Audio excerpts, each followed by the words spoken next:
freak out there. You can't handle the truth. You can't handle the truth. What do all men power want? More power. My name is luca-zanna. I was an Italian by birth, and I became an American by choice. Our lives and freedoms are in danger. This is not a dream. If you're listening to this broadcasting, you are the resistance. All systems go. Welcome to Love, Guns, and Freedom. We're not afraid. Here we go, guys and girls. You're listening to Love, Guns, and Freedom with luca-zanna on KTOX 1340 AM in all United States to the FM network. Another Sunday, another show. I must tell you, one of the most important, really, things that I appreciate about the show, for me, for myself, is the opportunity to learn things and facts, not just about American history or present history, but about, in general, things that normally I wouldn't have had a chance to go so deep. Finding the people that really took effort and time to study, to document themselves, and also to create and produce, let's say, media that they try to give us information. And in this case, this is the hour about freedom. And I always say, what is the most dangerous things to freedom that we have? They are called false flags. False flags are when governments, in general, create crises that have been somehow created or, let's say, used to modify the behavior or manipulate the behavior of their own people. And of course, they always try to create this behavior always after there is a big crisis. Normally it could be a terrorist or could be a war. And the point is, they want to make it look like the bad guy did it. Maybe sometimes they did it, but maybe sometimes also they let them do it. But my point is this, why they are so important. That's why I always try, I'm not afraid to talk about these topics. I know many other stations, especially here, commercial stations, they would probably be firing the host if he even brings things like that. And I'm grateful to KTOX that, we have no problem here. We have freedom of speech, and this is very important. This is not just a podcast on the internet. We are on a commercial station, and we talk about false flag today. And we already talked to you about 9/11. My opinion is pretty much based by facts. I don't want to go back. This is not today's topics. But 9/11 happened because we did not take care of other problems before 9/11. Until the American people will wake up and will have the strength to acknowledge potential false flags that our government or also other governments have been doing, they will keep doing this over and over. That's why it's so important we start to say, stop. We have eyes, we have a brain, we have a logic, and we will not just believe blindly every lie coming out of the box called television or their puppets, that they have their official version. So that's my point. Now, let's go back to today's show. Oklahoma City, 1995. I was even around the country. I was still in Italy, okay? The bombing. I think it's a very important part of American history. I had already on my show 1 year ago, I think, or maybe 1.5 years ago, one of the producers of an important documentary that I really think he did a great job. At least it's the most updated information out there on DVD that it talks about Oklahoma City bombing, 1995. And the name of the DVD is A Noble Lie. And I had on my show, of course, Chris Emery, one of the producers, and that was time ago, but I always say, okay, it's time to bring him back. Also, why? A few weeks ago, I had on my show another interesting guest. He called himself independent journalist, and I think he is. And his name is Gary Hunt from California, if I understand. He's been writing about, a lot of information about what happened and what's happening in Oregon with the trial, with the Bundy, stuff like that. And by accident, sometimes somebody brought up on my show, after I had him on my show the first time, that he was some sort of an informant for the government, the FBI. And I don't judge anybody. This was just some phrasing, some articles from William Cooper, the late William Cooper, famous conspiracy theorist. They also had a radio show years ago before he got killed.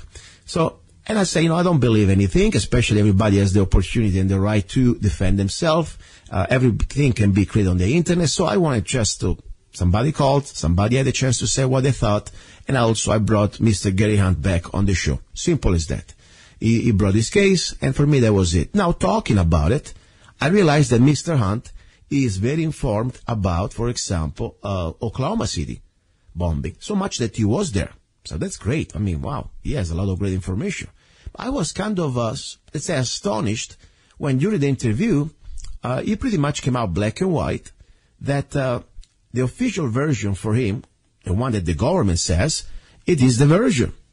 And, hey, that's his opinion. That's fine. I'm not even saying that anything bad. All I say, wow, for me, there are a lot of questions that I still don't have answers.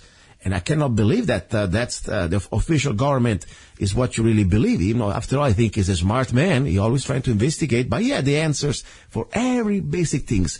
Of course, when I had him on my show, that wasn't the topic. The topic was about his role, his alleged connection as a government informant.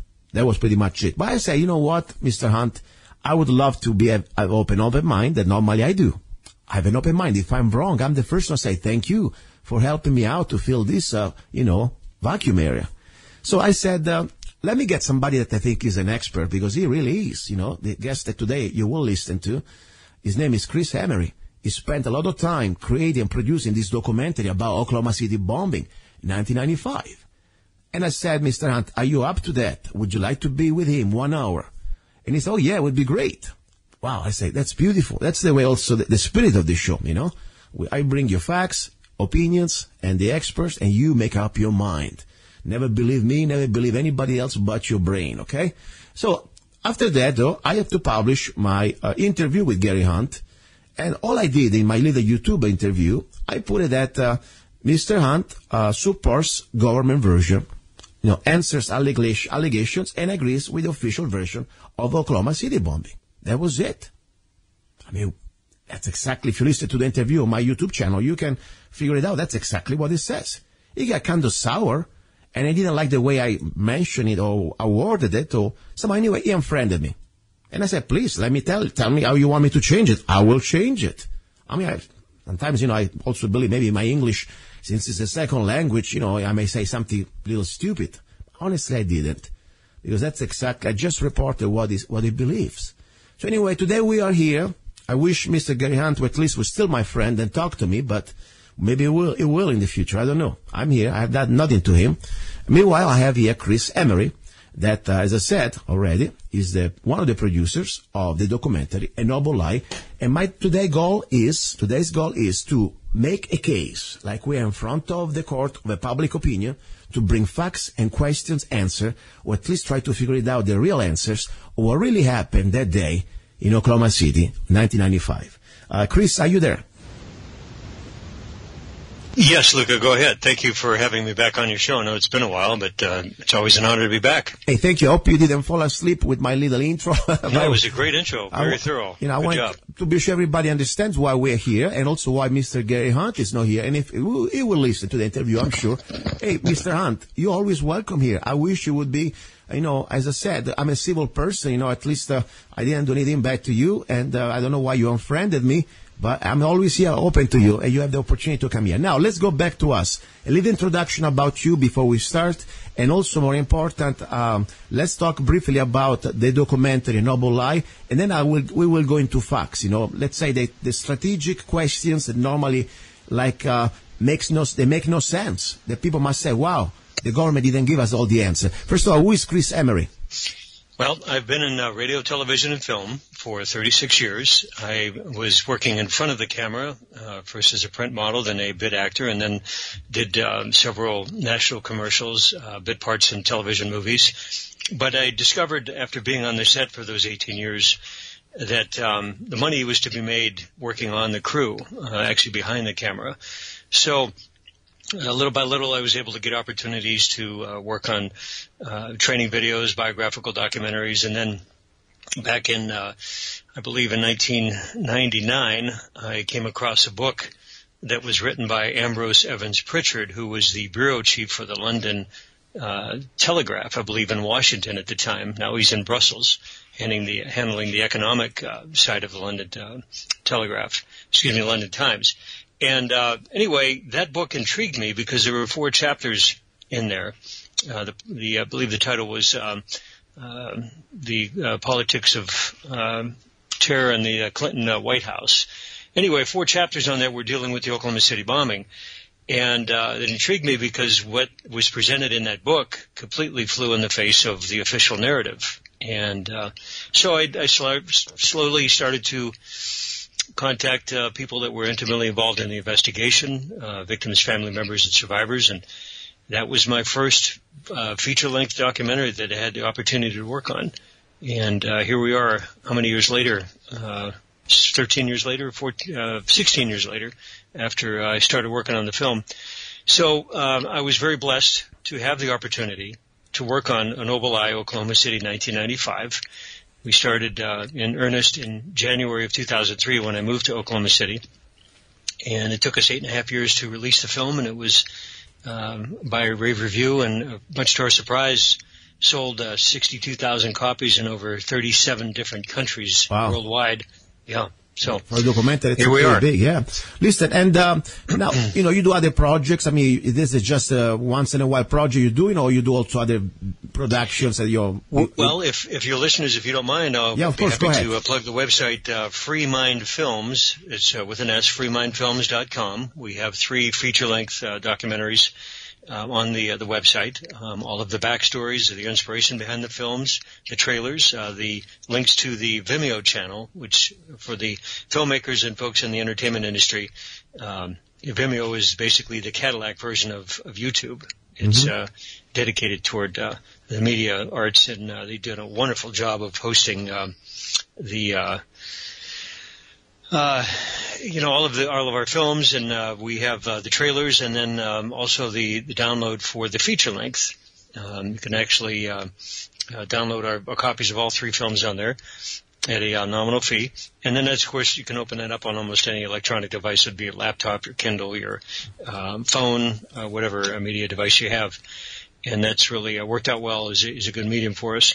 We do have 2 other projects down the pipe, which are confidential right now. We're still looking for funding, but Free Mind Films is always striving to get better. And the production quality on all of our films took quantum leaps forward as we progressed, and we're very proud of our work. And we take a very academic approach to the films. This is great. And as I said, for me, this is, guys, listeners, this is not entertainment. This is about how we can expose evil, how we can retake our rights. And by the way, there is no really set of limitations for mass murdering, and we must find I think it's our duty as the citizens at the end of the day, and of course anybody else out there. I mean, you could be a regular guy, just a listener, you could be a policeman, or you could be a soldier, especially, of course, people that have took the oath to defend this republic and the laws that we have. I mean, I think it's our obligation to always find the truth, because in my opinion here, criminals are still at large.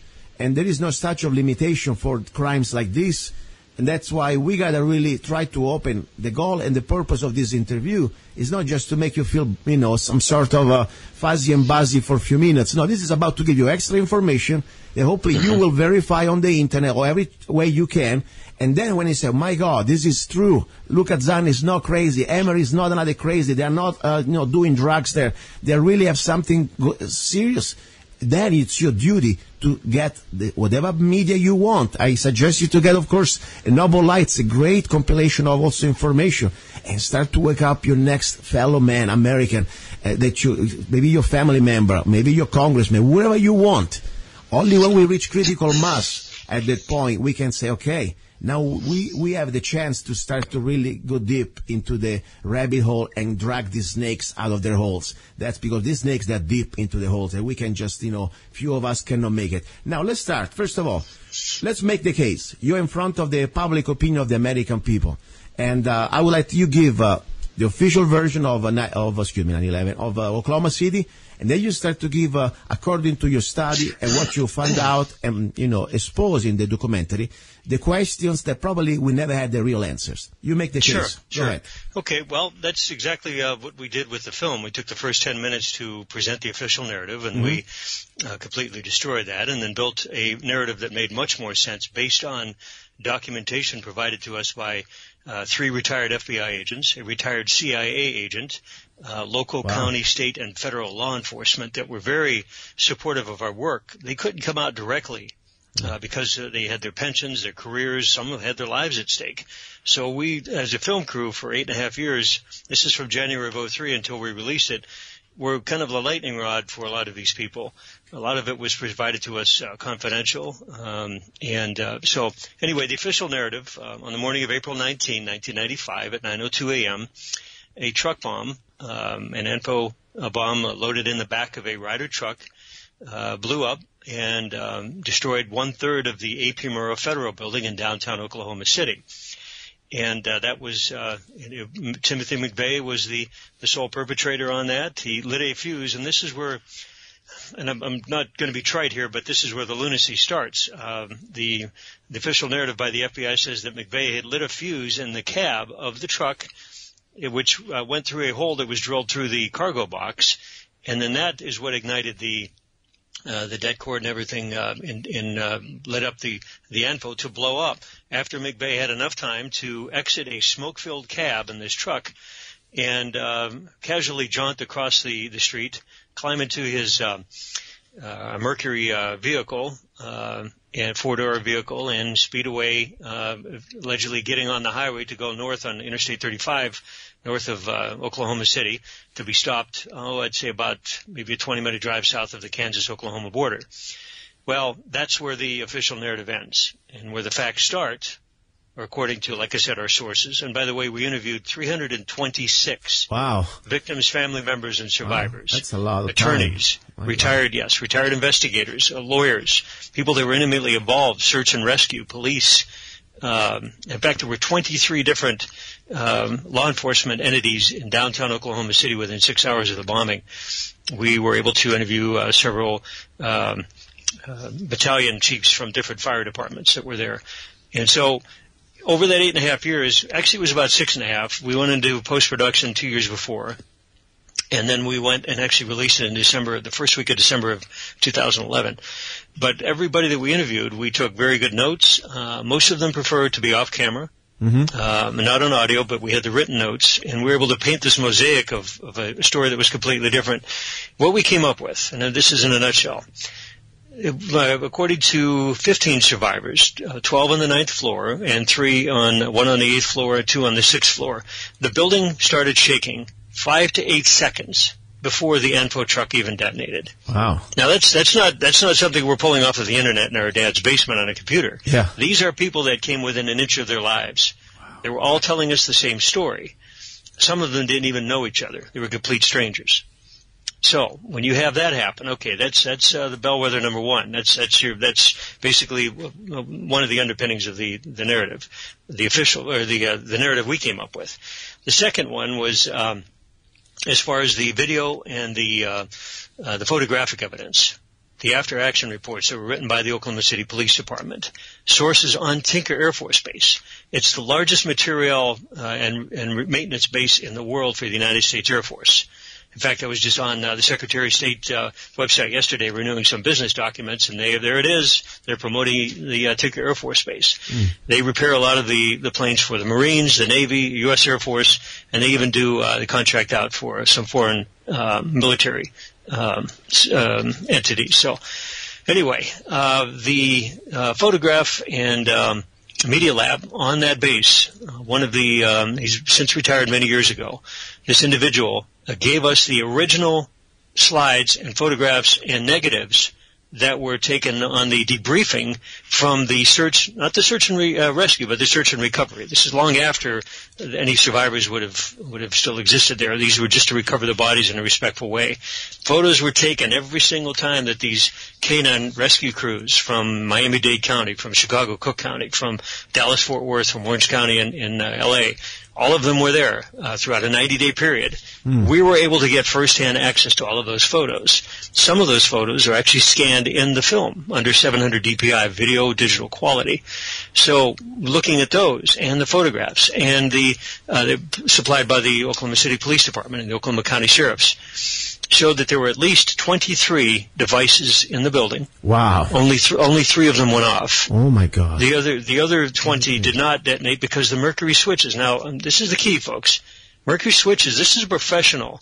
You don't buy the stuff off the shelf at a hardware store. No.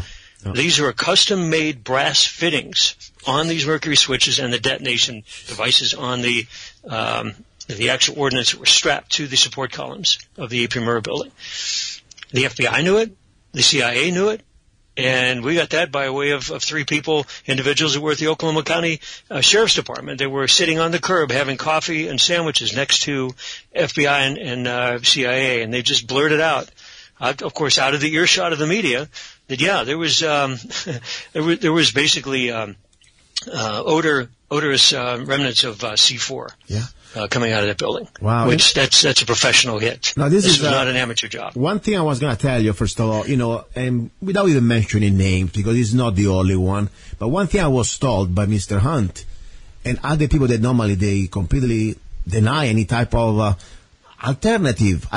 This is not conspiracy. The conspiracy is against us. This is like a factual difference of opinions based on facts. Okay? The point is that they always say, you got all this information is got from sources from the internet. I mean, look at this. 8.5 years and hundreds of first-eye witnesses, interviews, real records taken from official sources like photos. That's why I said, guys, it's a small price to pay, especially if you want to honor the people who are dead and they got murdered. We got to find the truth. And to get a copy of this DVD, in my opinion, that you got all this information there. And then, of course, you can get other things. I don't care what you buy. I don't care if you get them all. Honestly, I got them all myself. But the point is, get the facts straight. Because this is our duty at the end of the day, to spread this information. Now, that's my point. You didn't make this documentary just based on some other internet, links. Correct. That's correct. I mean, it costs you also some money. I mean, I just can imagine many hours of recording and the crew and, time, traveling. I mean, that's huge. That's huge. Did you ever found any type of, let's say, when you start to ask these questions, especially after so many years, there's always somebody, especially in local communities, that they always think that they're on the side of the winners, and they say, it's time you shut up, okay? Go back where you're from. There were some, I guess, covert threats, nothing physical, but, through emails.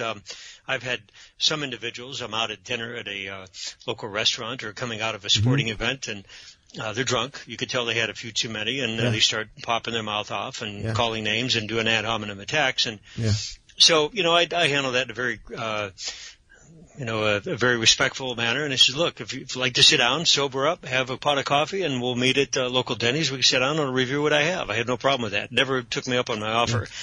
One thing that really struck me, even before I moved to Oklahoma City, I had to interview for a full-time job there before I moved. Obviously, we weren't making any money when we were making this film.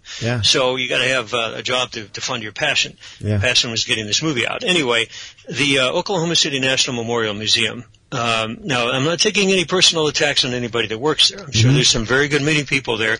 The executive director made it a point to make sure that we were not welcome there. Myself, I visited it many times, paid the fee just like anybody else walking up the street, but they did not want to sit down and look at our information, which flew right in the face of the narrative that they were, for lack of a better term, pandering at the museum. They were committing fraud on so many levels.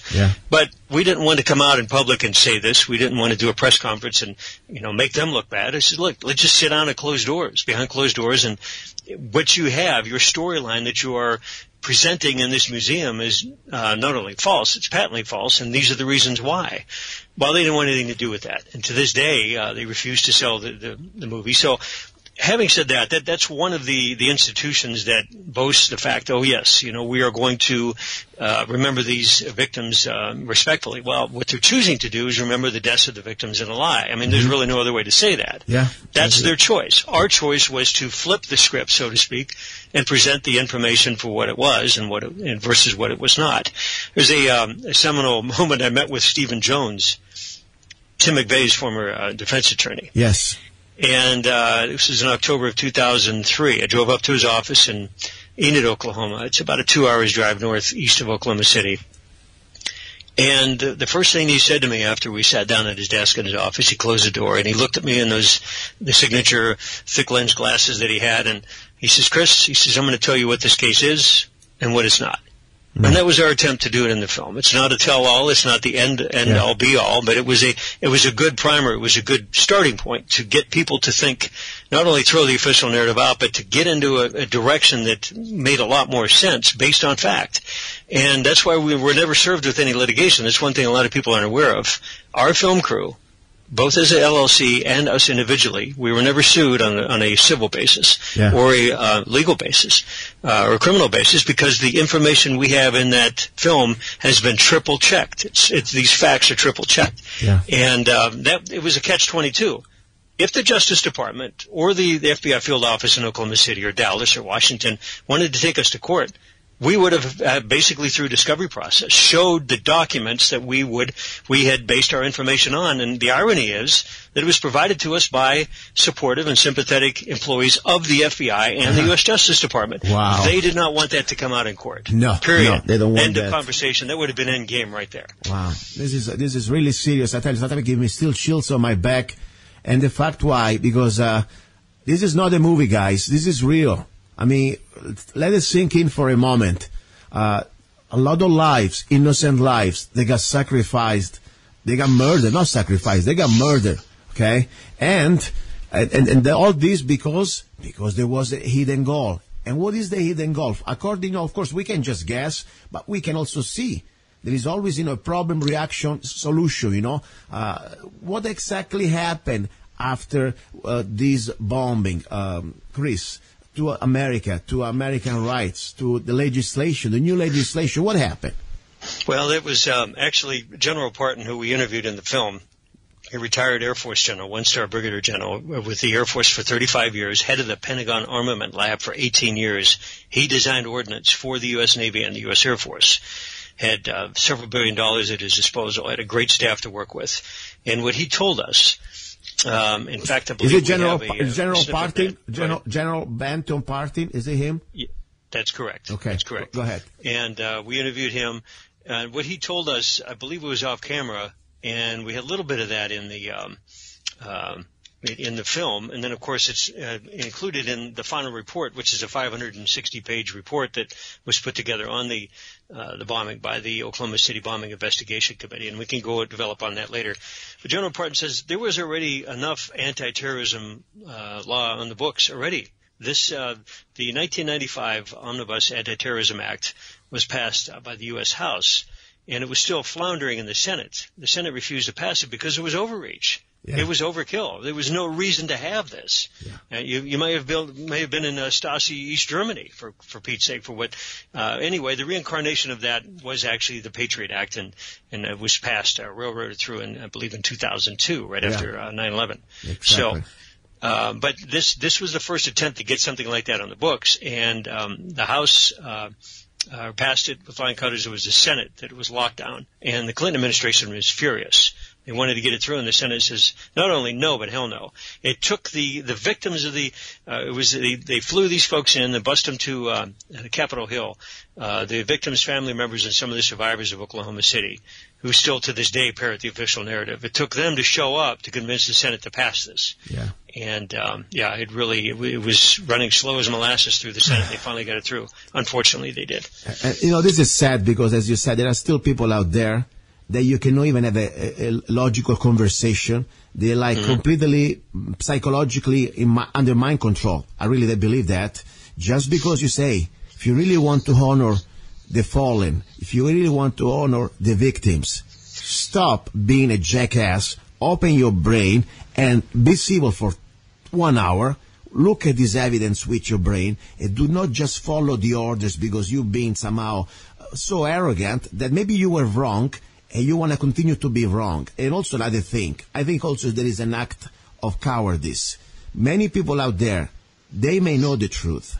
Not just about Oklahoma City bombing, also about 9/11. The point is, when the moment they admit that we've been lied by our own government, they don't even want to think that they need to start to at least speak up, at least do their duty. And that's exactly, really, at this point, that's where we are. Because the information is out there. This is not the time, that we have internet now, okay? Differently from 30 years ago, we have internet and we can grab a lot of information. Probably many people out there, they're not even that stupid. I really believe they're cowards. And they want to believe whatever we've been told. So your world is not going to change. Your friends, they're not going to laugh at you. And you're going to still go back to your regular life. Meanwhile, you're living in a lie. Talking about not the lie. Listen, another thing important, and I was very disturbed when I was mentioning this to Mr. Gary Hunt. And I'm sorry to bring his name, but since he's the one that said that all this stuff on the internet is a bunch of... I've heard of him. I've never met him. But did he? May I ask before we continue on? Yes. Did he state that he was actually on the scene of the crime that morning? Or well, he supposedly, he was around, and I don't want to misinterpret it. But my interview is on the YouTube. I will send it to you again. He was there around. And, of course, the point that you mentioned that somebody witnessed him, and he said, no, it looks like me. He said, yeah, it looks like me, but I don't walk like that. It wasn't me. So I don't want to remember words. That's correct. And that's the version that I got from some of our colleagues, that his wife even admitted that gentleman. It was actually, it was a local TV station was running footage. They were running rolling tape on a camera. It was a remote tripod camera about... Oh gosh, let me think here, probably 30, 40 yards away from the building. And two individuals walked in front of the camera that were actually, they were in their street clothes, but they were in maintenance, GSA maintenance clothes, minutes before the bombing happened, and they were witnessed by two survivors that we ended up interviewing in the film. Wow. And one of those gentlemen did look like Gary Hunt, and his wife says, wow, yeah, that's even a stunt double of a husband. But from what I've told, he was actually out of state. He was actually in a court hearing at the time. Now, whether that's accurate or not, I don't know. I don't know. So, all I know that, there's a lot of, as I said, I always believe we need to always be sure before we say anything. My point for me was what really was shocked about, since I believe that Mr. Hunt is a smart man, he's writing great articles about this government, abuse of power there, especially in Oregon, all this stuff. And he goes really deep into the information. I thought, wow, now maybe you know something that I don't know, because he was pretty much discrediting everything I knew about 9/11, Oklahoma City bombing, especially when it comes down to the real facts that I think. For example, I mentioned that there were some local news. Immediately, they confirm what you just said, that they were found many unexploded devices in the building. And then, of course, never really reached national media, and everything was put down to shut up. And if I already had the answer, I don't even remember exactly what answer, but it was pretty much, hey, that's not the case. The news, do you believe everything the news say? Maybe not, but sometimes local news, they may also say by accident the right thing. Let me play 1 second this little clip. Let's see if I got it right. Explosion caused, because here's now what we are starting to learn about the succession, or what someone obviously hoped would be a succession of explosions. The first bomb that was in the federal building did go off. It did the damage that you see right there. The second explosive was found and diffused. The third explosive that was found, and they are working on right now as we speak, I understand, both the second and third explosives, if you can imagine this, were larger than the first. So try to imagine 2- or 3-fold happening what we've already seen there. It is just incredible to think that there was that much heavy artillery that was somehow moved into the downtown Oklahoma City Federal Building. 2 other explosive devices were found that were not detonated, and they were larger. I think you said another bomb.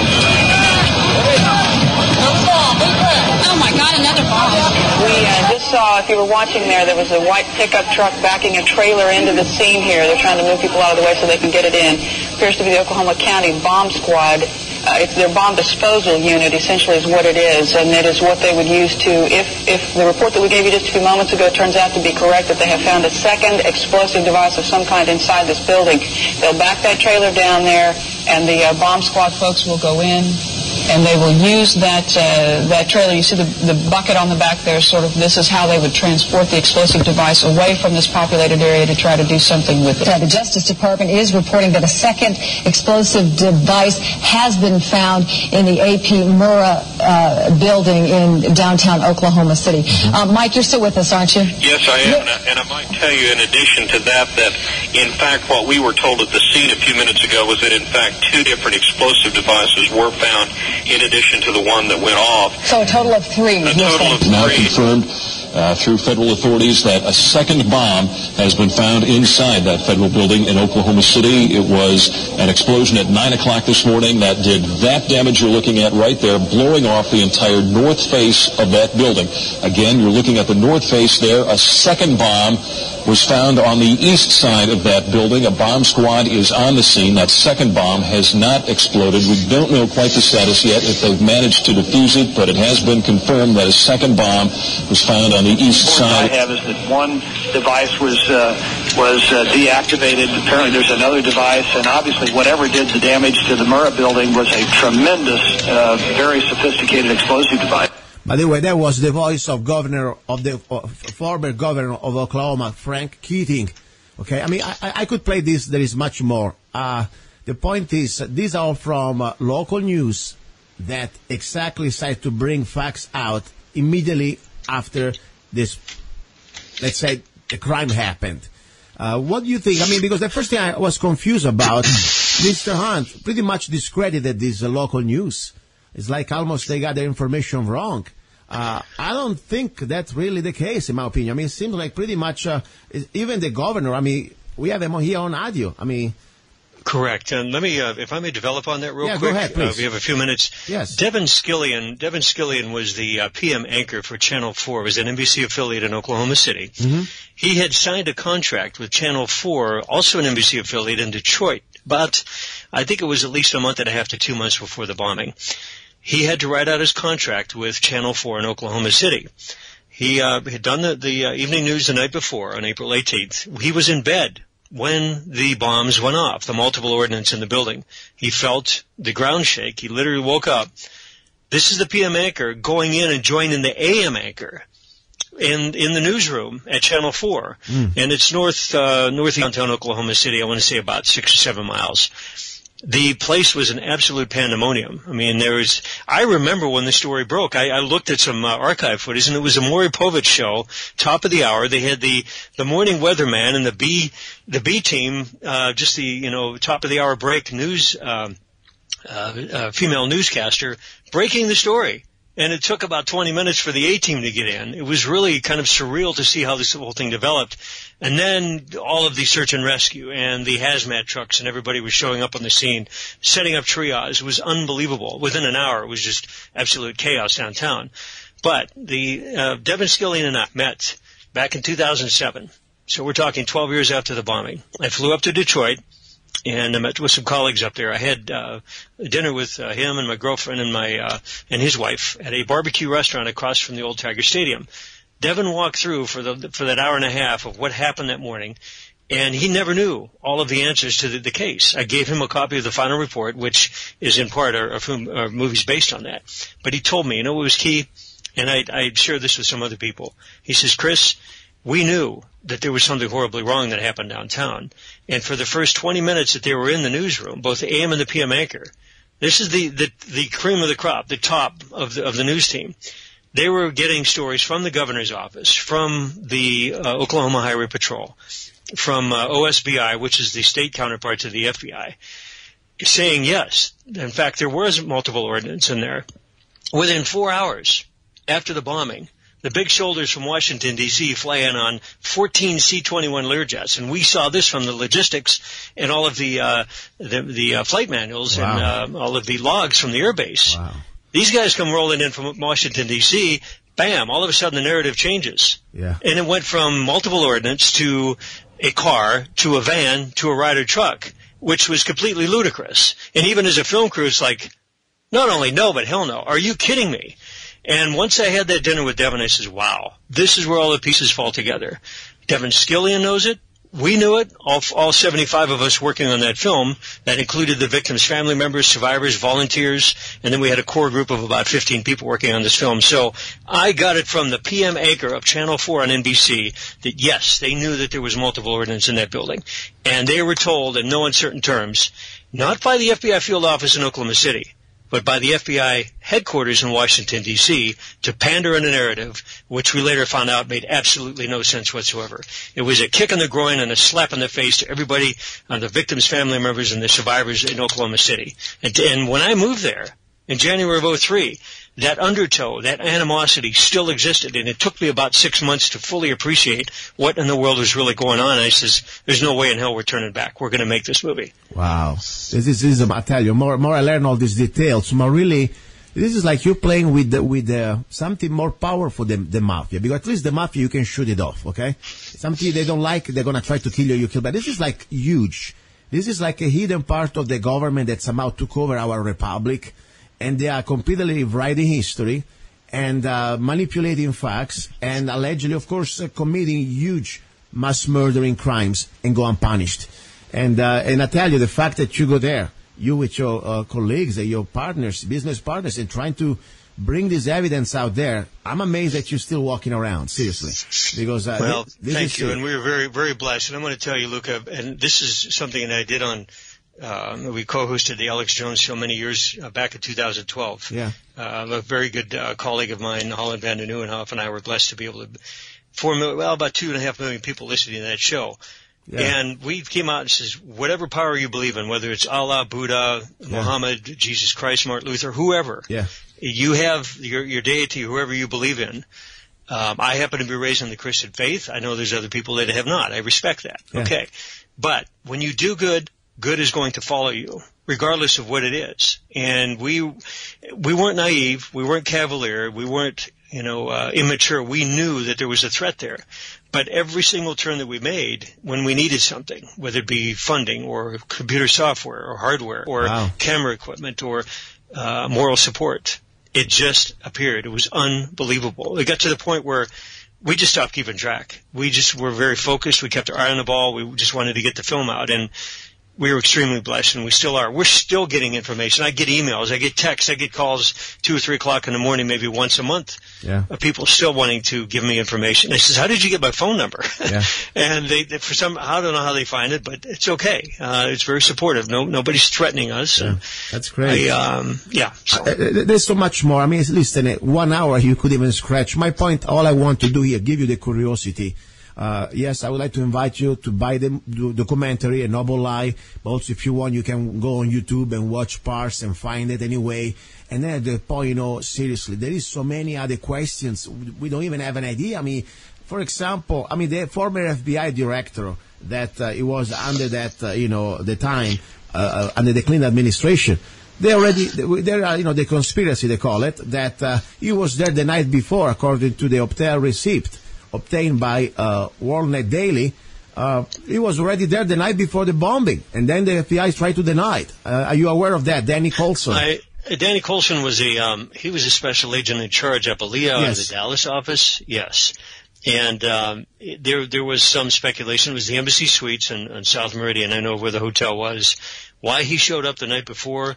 And the ironic thing is I was in the hotel business for 10.5 years. I did night audit, so I knew how to read those receipts. That was generated by the night auditor. That's the bill that they slip under the door while you're asleep at 3 o'clock in the morning. Yeah. And so I know exactly why the timing on that, the computers, everything. You don't generate that report for the day of. You generate it for the day before. Yeah. I mean, it's completely ludicrous for him to say otherwise. So, why he chose to do that, I don't know. That's a question you're going to have to ask Mr. Colson.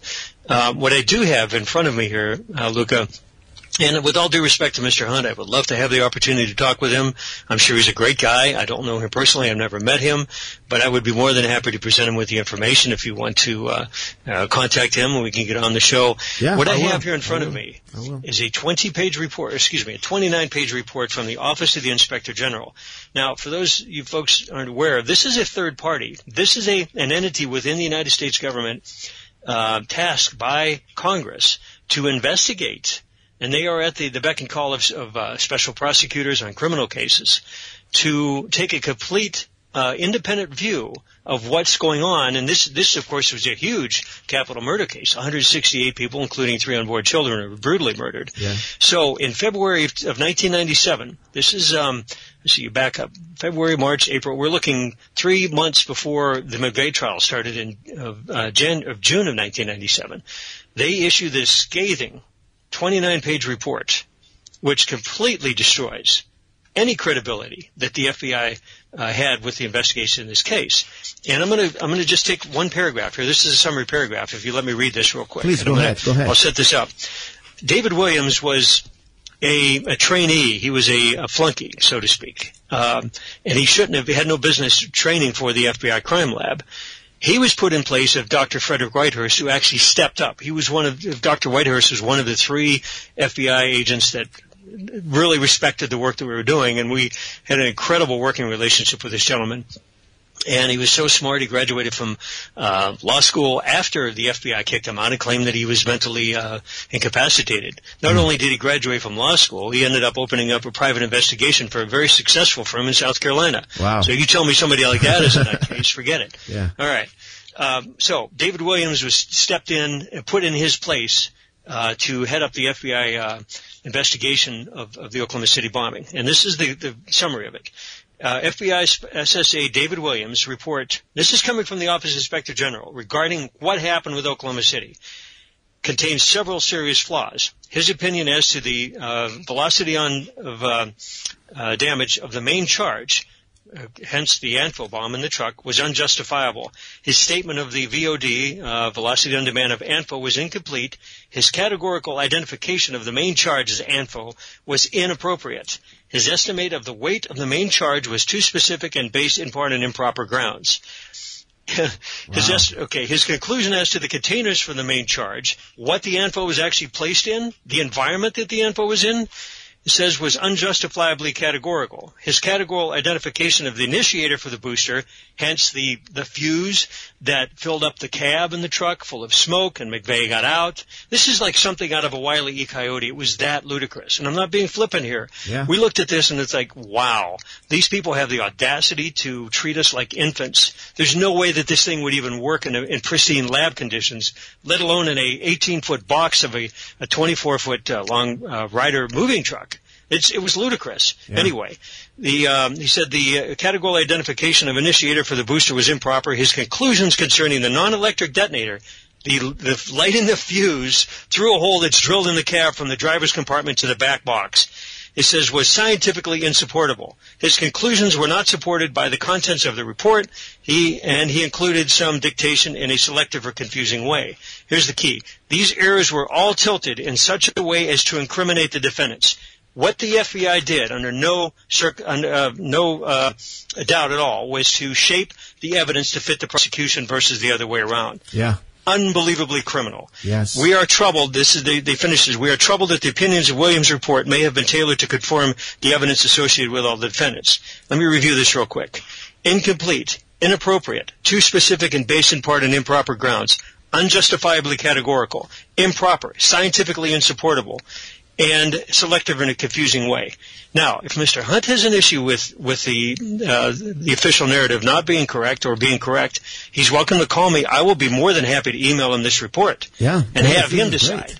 If he's a clear-thinking man, and I've read some of his work, he does a great job in writing. Once he reads this report, it's game over. That's it. Yeah. I mean, there's nothing else that really has to be said other than the fact that if the OIG is that scathing on the review of the report, what does the FBI have to stand on? Absolutely nothing. Snake eyes. Yeah, no, this is so important. I'm so glad, at least, I want to thank Mr. Gary Hunt, because, Gary, I know you're listening. You gave me the opportunity to go back to this. Sometimes we are surrounded by so many, overwhelmed by so many other things, and 1995 seemed like history, but it's still here. And there are still criminals out there that they got unpunished.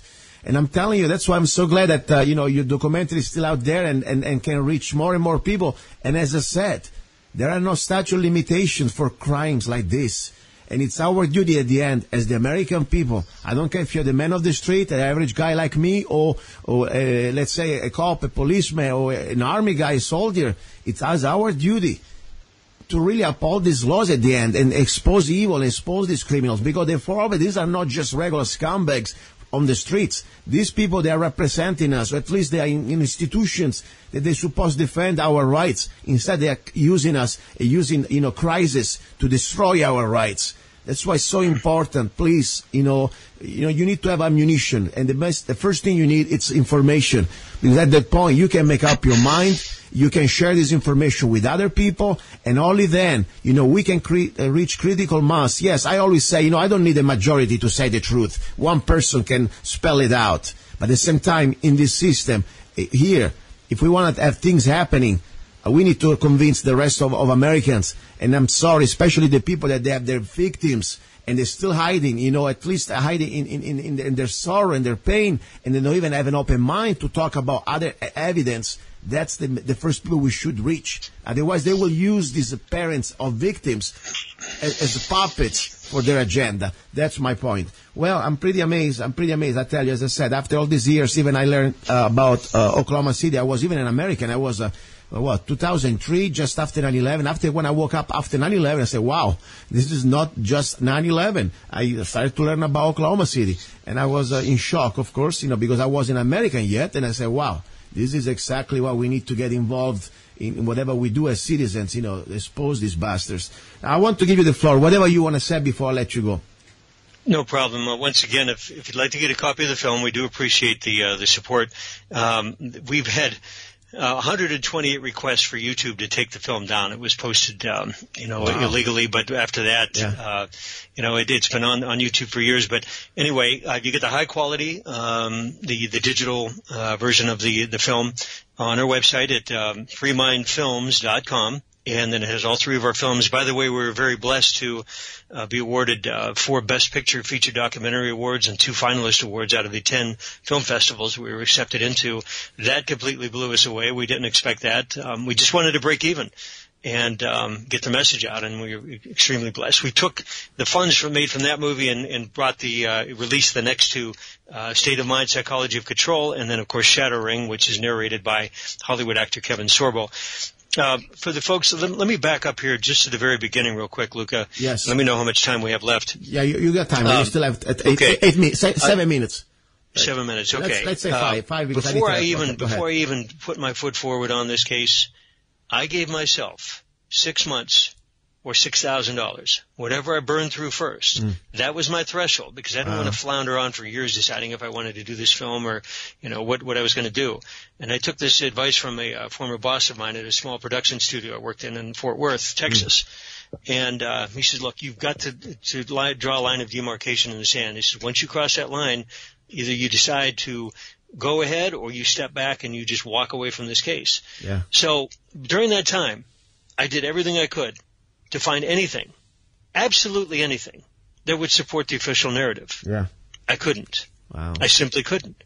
By interviewing the victims' family members, a very good friend of mine, retired House of Representative from the Oklahoma State House, Charles Key. He's one of the 10 people I can count in both hands how many people I would trust my life with. Charles is one of them.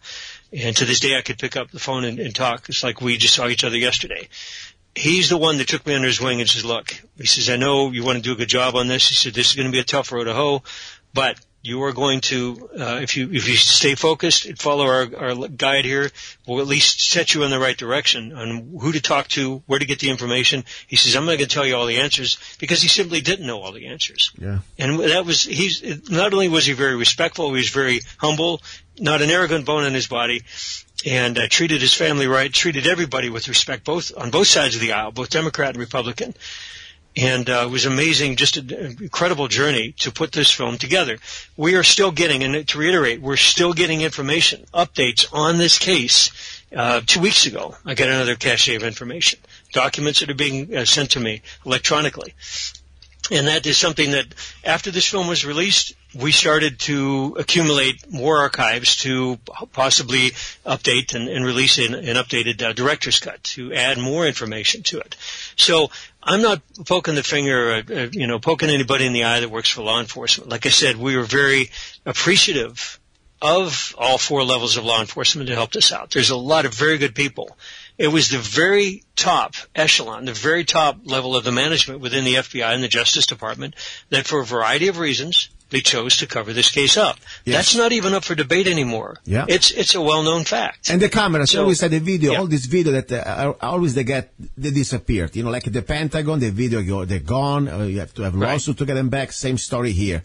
All the video they were taken. Why? We have the right to see this, whatever happened. Listen, I need to let you go, but I really appreciate it. And one more time, please, the name of the website where can people get your videos. Sure. Last time before I let you go. Go ahead.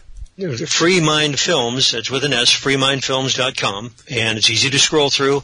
and all three of our films are listed on there. Thank you so much for having me on, Luca. I really appreciate it. Thank you, Chris. Okay, guys, don't go away. You're listening to Love, Guns, and Freedom with luca-zanna. And let me just tell you this. This is serious.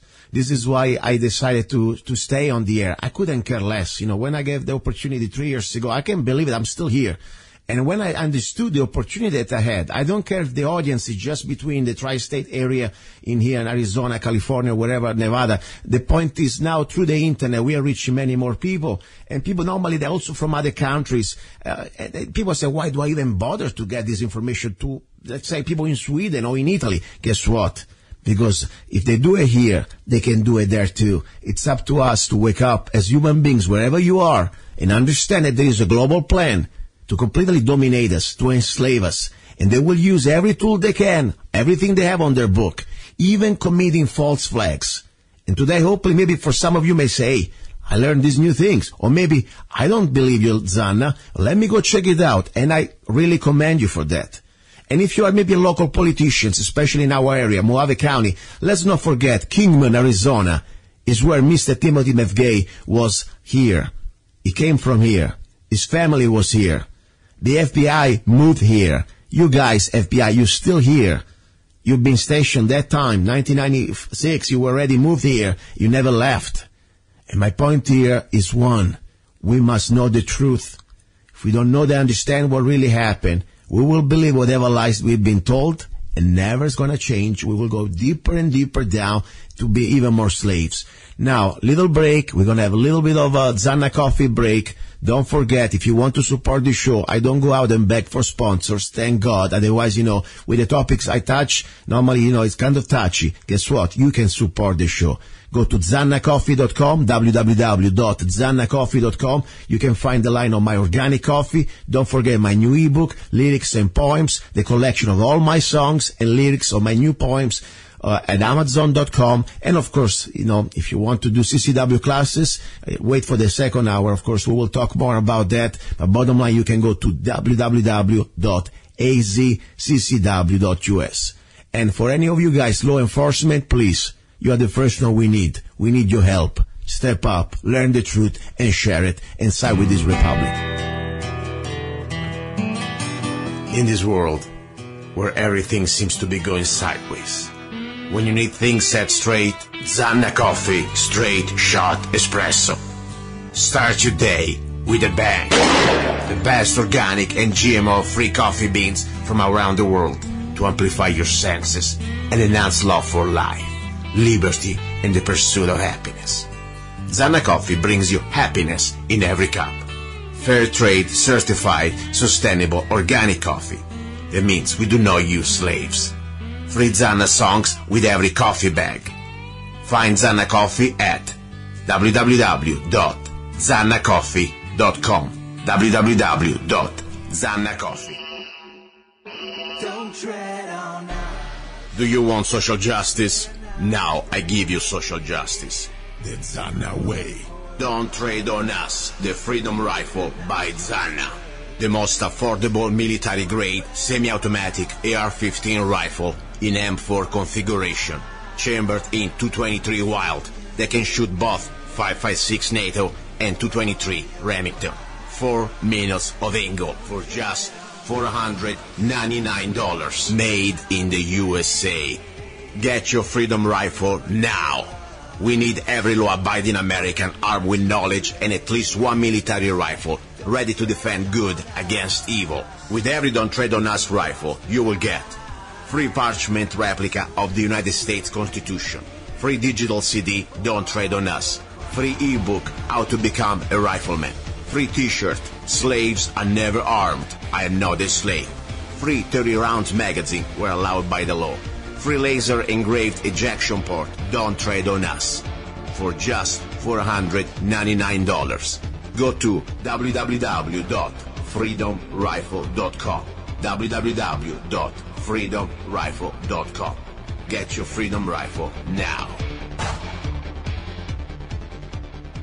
Here we go, guys and girls. You're listening to Love, Guns, and Freedom. We look at Zanna on KTOX 1340 AM and on United States.FM network. Second hour, the hour about guns. Let me tell you something. More I look around the world, more I realize that we are living in a country, and more important, I say, in a state, because, even our country, this United States, some states, they're horrible. I mean, look at California, look at New York, look at even the state, the district of, D.C., district of criminals, Washington, D.C. I mean, it's like living in another country. But at least on paper here, we have a federal constitution with a Bill of Rights. They should be pretty black and white. And it is in many states. Like, for example, in Arizona, where I live. Sometimes I forget. I mean, I never forget, really, but I never can appreciate enough the opportunity and the rights that I have when it comes down to the Second Amendment. I can buy a gun like I buy a pair of shoes. No waiting time. I can buy a rifle. I can buy pretty much everything I want. I can carry without permit. Long or handgun, doesn't matter. Concealed or open, doesn't matter. Of course, there's some state laws. Of course, we have to comply with some federal laws when it comes down to some places. But in general, in our state, it's like what America is supposed to be. Now, more I learn about other countries, forget about Europe. Last Sunday, I had on the show my friend from Italy, El Tenda, with his YouTube channel, originally from Venice. He reminded me how terrible in Italy things are. But it's not just Italy. Look in Sweden, look in Germany, look in almost all Europe. But right now, I'm focusing on Canada. Why? Because pretty much our next door. I mean, it's our brothers from up there in north, and you think maybe, hey, North America, we're still there the same. No, unfortunately, I see that how this trend to destroy people's rights, coming especially for the First and more important, the Second Amendment, it's happening everywhere. And I really believe why. Because the globalists have an agenda to destroy freedom of us, we the people. And how do you destroy freedom? How can you pretty much tell them what to do, what they can say, what they cannot say? You need to take every type of meaning to defend themselves. That's the way the globalists work. They want to disarm you first, then they will take everything you own, starting from your freedom and freedom of speech. But now I have a friend that I had him on the show a couple of months ago, and is a former military from the Canadian Army. And hopefully I didn't say wrong. But anyway, I will bring him back right now. And today I want to focus mostly on what's going on right now in Canada for a law-abiding person, for a citizen, for a person who's supposed to have the right to keep and bear arms. But do they really have that right? And especially with the new administration, with Mr. Trudeau, that is pretty much, a whitewash Obama. I mean, Obama, it's like brownish. This guy, it's a white Obama, wannabe Obama, another serf of the globalists, another destroyer, of the rights of the people. Let me bring my friend Tyrssen. Tyrssen, from British Columbia, Vancouver. Are you there? Yes, I am. How are you? All right, man. Good to meet you again. I mean, good to talk to you again.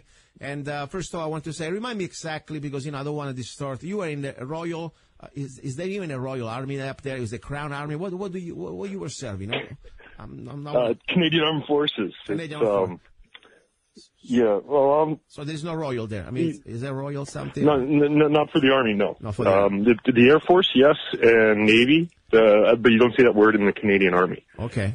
Good. Please. It's, our army around World War I was mostly composed of militias, like what you guys got. Yes.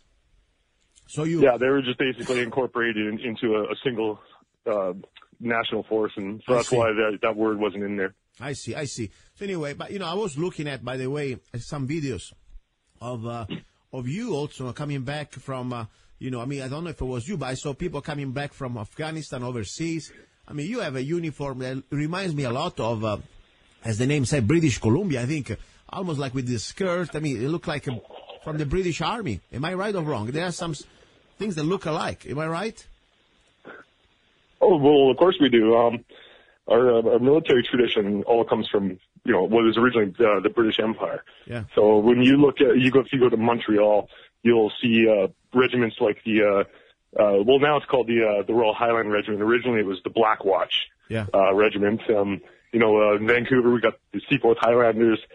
There's the Sea Scots and whatnot. So you will see that. And Canada is, as Gavin McInnes says, Canada is really Scottish. Very Scottish. You see it everywhere. The influence. I see. And I see a lot of, you're right. It looks like almost Prince Charles when he wears his skirt. I mean, whatever is his name, Prince Charles. It's a kilt. Yeah, it's a kilt. Okay, Scott, I'm sorry. I'm not really used to this thing. But anyway, interesting. I really was fascinated. Anyway, you also have a background as a military guy who went overseas. You saw combat. You went to some physical pain. You were injured seriously, and you were happy and lucky to be back. We talked about that last time I had you on the show. Today I wanted to focus a little bit more about you as a Canadian citizen. First of all, how do you call yourself, guys? Are you citizen? Are you subjects to the crown? I don't know. I'm just trying to learn. Citizen, but technically you'd be a subject, but everyone just refers themselves as citizens or. Yeah. So technically, you still have the. I was learning because this is something new to me. I didn't know till probably a few weeks ago that the new citizens have to really. I read the oath and it was pretty interesting. If I were almost scary. Oh, yeah. I mean, you need to pledge. I know what you're getting at right now. Yeah. Yeah, you need to pledge allegiance to the crown, to the queen, and to all the. I thought it was just the old bag you had to do. No, also to her son, whoever's coming after her. To her heirs and successors. Yep. That's. Listen. Actually, you know what? Not even most Canadians realize that.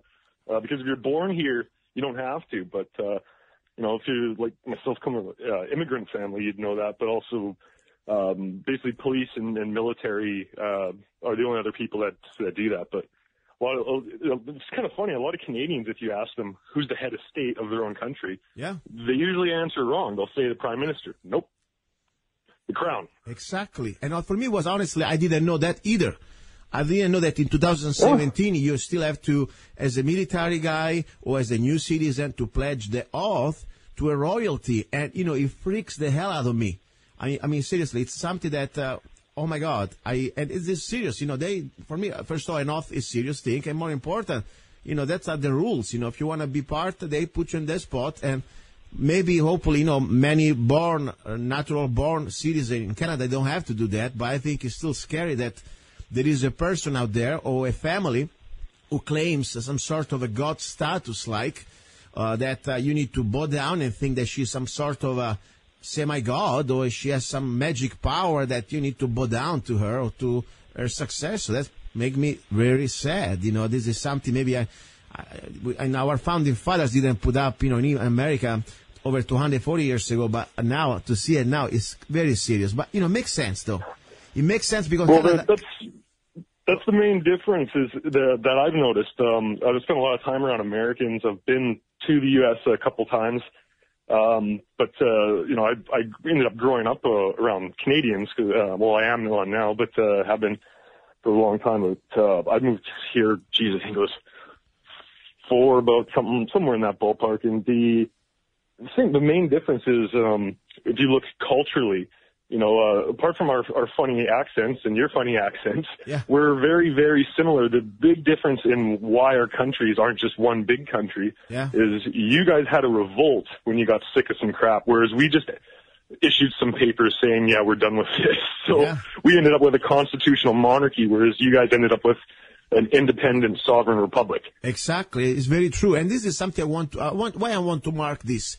Not because I feel joy to see my poor brothers out there that, they still have to somehow listen to the old bag called the Queen, okay? No, I feel sorry. I really, in my own dreams, I wish every country, every human being around the world, I don't care where you're from, we're supposed to never to bow down and pledge allegiance to a man or a woman. That's the key thing. I mean, what I want to remind to our fellow Americans here, say, look at this. Somebody before us bled and died and say, screw you, king and all your family. We're not going to bow down. We're not going to say, God bless the queen or God bless the king. We're going to say, God damn the king. That's my opinion, and I stand behind that. And I say, I would have been fighting and dying for that concept. That's where I'm coming from in my mindset. That's why I left Italy anyway.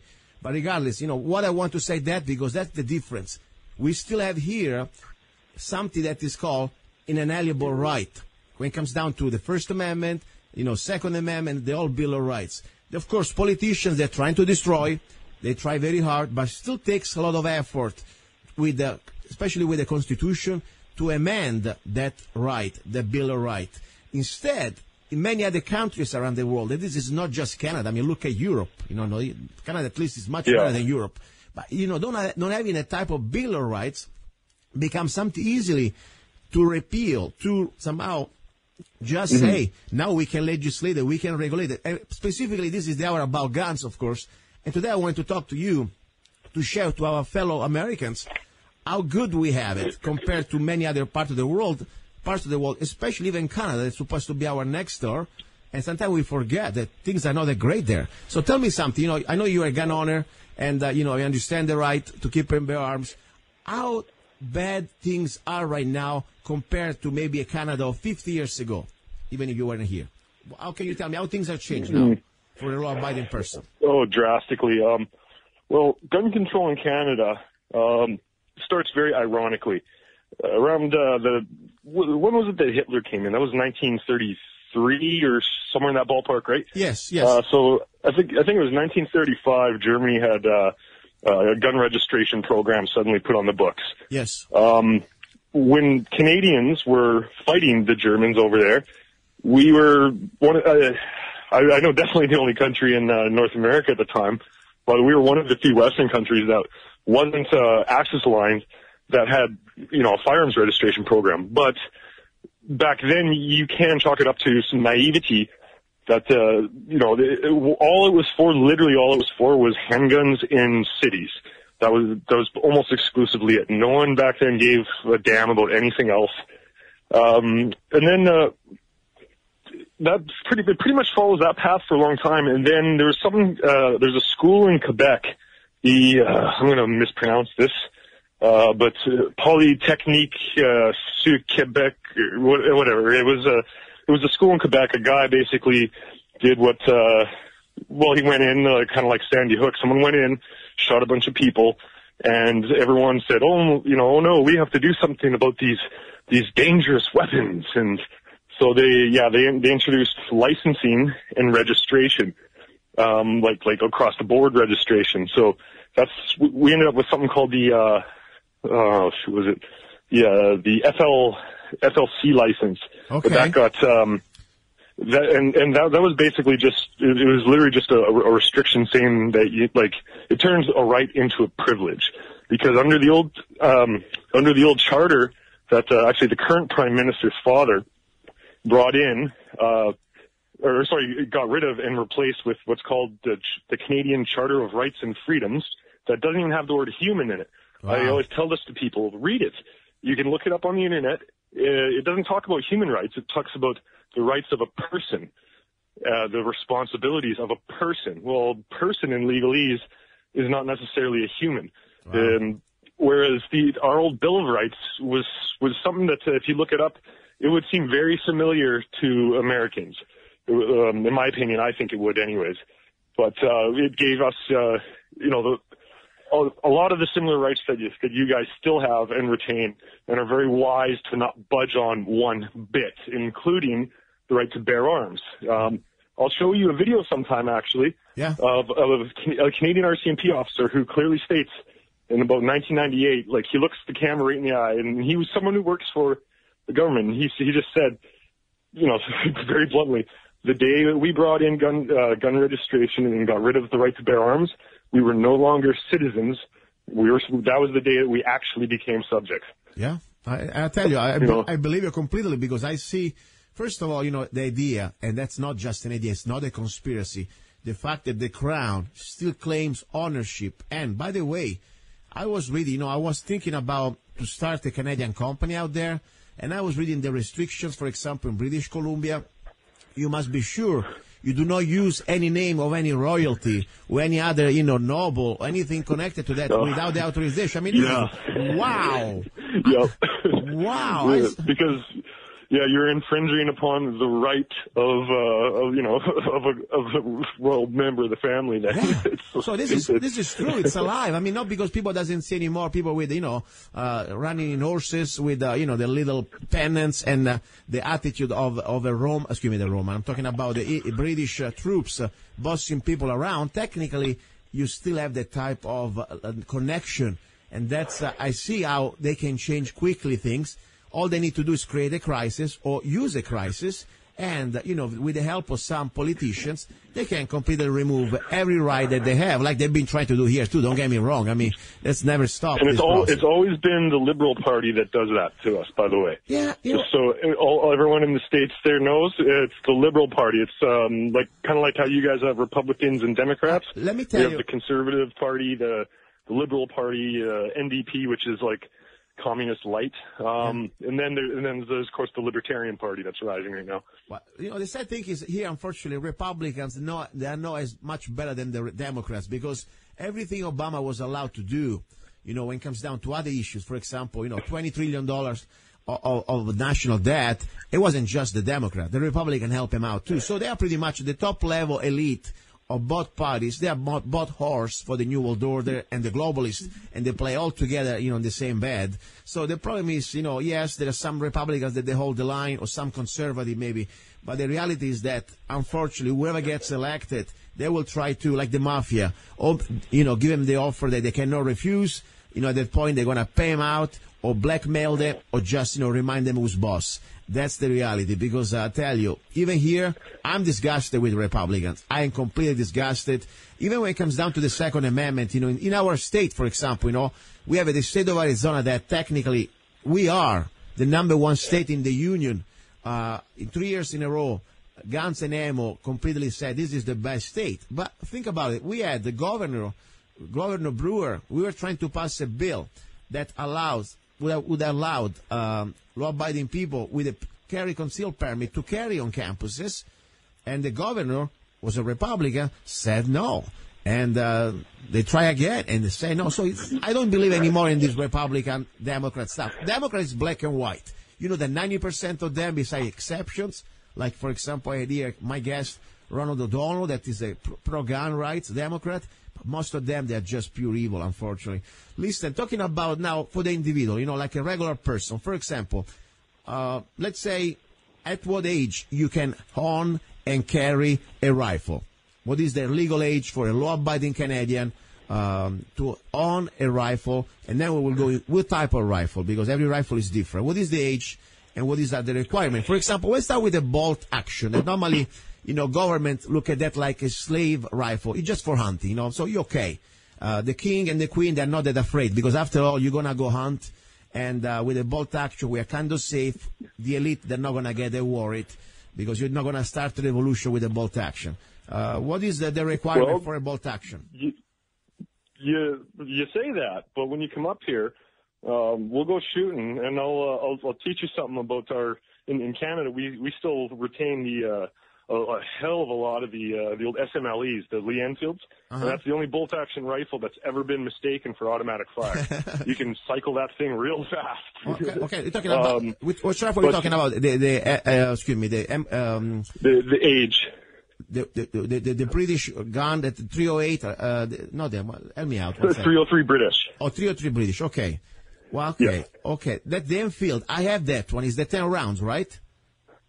Yeah, 10-round box magazines. The magazines weren't originally meant to be used, you know, as detachable magazines, but if you have a working brain, that's what you should do with them. Yes. I used to have one. I had like an Indian, I forgot the name. Anyway, it was an Indian version in 308.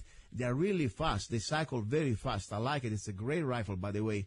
I never shot in 303, but I own a 308. That it was an Indian version. It's just a slightly. It's a larger slug, but it's pretty much kicks the same, and you can expect the same kind of ballistic, or similar ballistics. It's a beautiful rifle, don't get me wrong, I like it. But the point is, you know, that's something in general, even in Europe, even in California, for example, they have the same attitude. They're okay for now to allow peasants to have a 308. I'm not trying to talk to you down, but that's the way normally they look at it. Oh, no, I understand exactly where you're going with it. Like, for example, shotgun. Even in Italy, you can have a shotgun pretty easy compared to other things. Because after all, with the shotgun, nobody won't have a revolution. You need a rifle to fight a revolution. But, you know, there's some restrictions, but much easier. So, for example, a bolt action like the Enfield, you will be able to own it pretty easy. What is the process as a law-abiding Canadian? What is the age, and what do you need to do? I would actually have to check on this, but I'm pretty sure 16 you can get your own license. Younger than that, you have to be with a parent or an adult who has a license. And and then you can be with them and use a rifle. But I'm pretty sure it's 16, and then basically to get any kind of rifle that isn't put on a special list, I'll get to in a sec. But so your bolt actions, a lot of your semi-autos that are like old surplus, like SKSs and SVTs, like especially up here, we got a whole schwack of those that came over after the Cold War ended, and so all those are called non-restricted. So during the 90s, they were registered. Now there's no registry for non-restricted. Yeah, the Conservative Party, when they were in, Stephen Harper, the guy that Trudeau replaced, one of the things that was good that he did is he said, well, we don't need this. We're not worried about, law-abiding citizens here, right? That's good. So that got thrown out. So there's no registration on that. To get your non-restricted, you have to take a little course, to basically you pay way too much money to go for, I think it's, if I remember correctly, it's changed a bit. But when I did it, you go on 2 separate days for about an hour and a half, and the guy just, makes sure that you're not completely ignorant of like the most basic, safety rules and everything like that. Okay. So after you take the course, you then take a test that you also, you pay for. Yeah. And if you pass the test, then you submit it with an application for license to what's called a CFO, which is a Chief Firearms Officer, which really is a member of the Royal Canadian Mounted Police.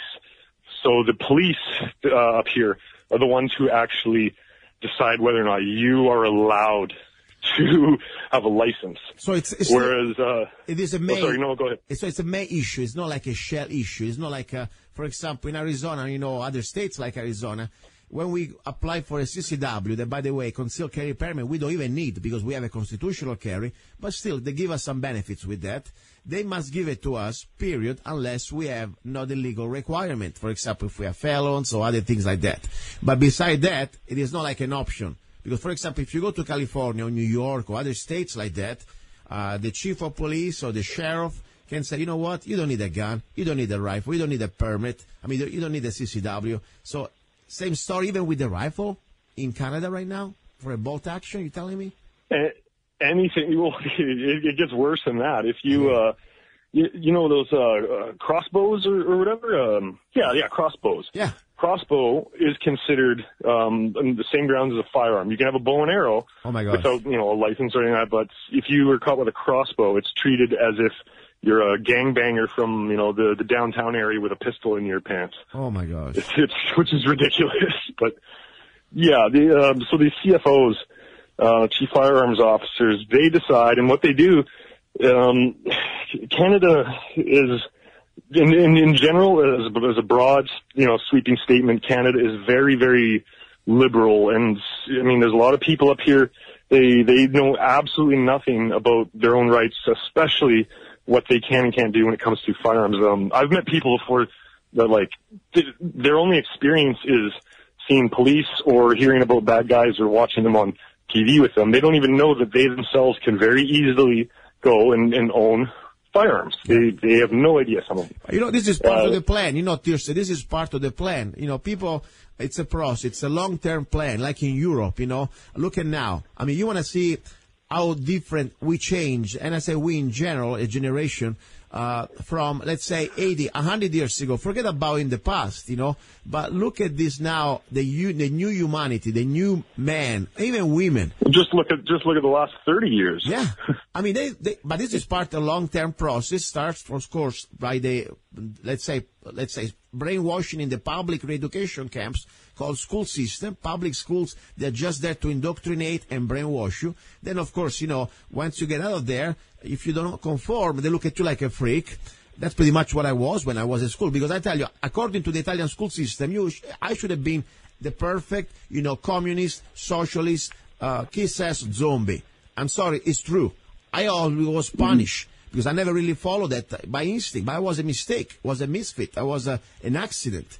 Because I tell you, even when I was talking about things that normally nobody told me, I understood that something was wrong. But the average kid in Europe, and of course in America too, is not just Canada. Look at now how many young people we have. They are completely clueless. It is part of their plan. They conquer the youth. They're willfully ignorant in a lot of cases too. You can try and, it's one thing if you're ignorant of something, but if you're willfully, then, like you're the worst kind of human then. Because if somebody says, "Hey, you're wrong in this. Let me show you how," so that you can benefit from it. But these kind of people, and the thing is, it starts with my age group. I'm 33.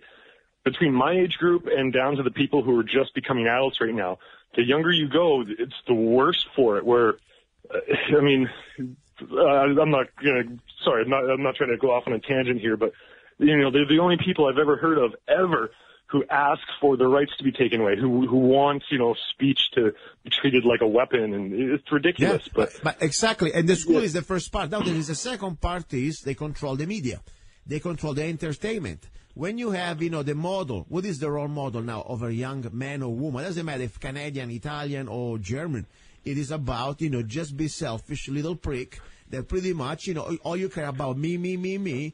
And hey, don't study, don't be smart. Entitlement culture. Exactly. Don't even worry about being involved because that's not cool. I mean, look at that rock star. All she does, she worries about, next sex appointment and a haircut. And that's all you should worry too. I mean, this is being planted too. I mean, and I'm not a moral guy. I mean, I'm not like Mr. Saint Ollie, okay? I'm a regular guy. I have a regular life with my problems and whatever.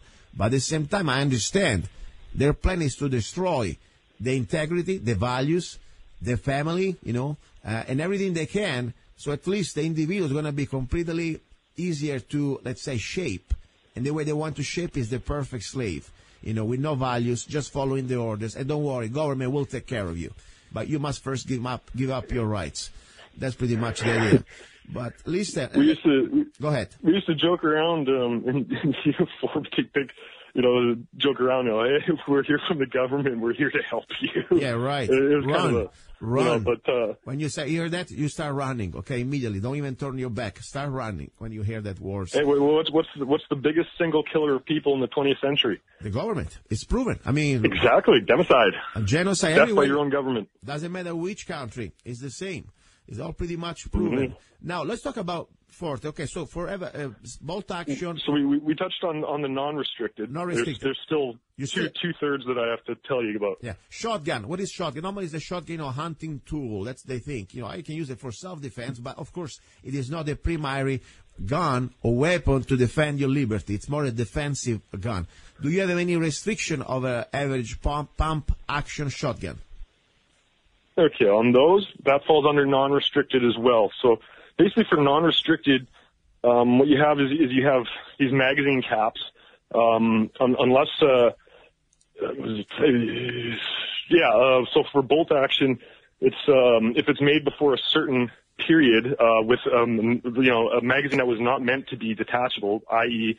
that Enfield we were talking about, then the magazine cap doesn't count. But otherwise, everything in non-restricted has to have a 5-round, doesn't matter if it's a shotgun, rifle, if it's a pistol carbine, doesn't matter. 5 round is the cap. The only exclusion for that is 22 caliber, rifles like a Ruger or something like that.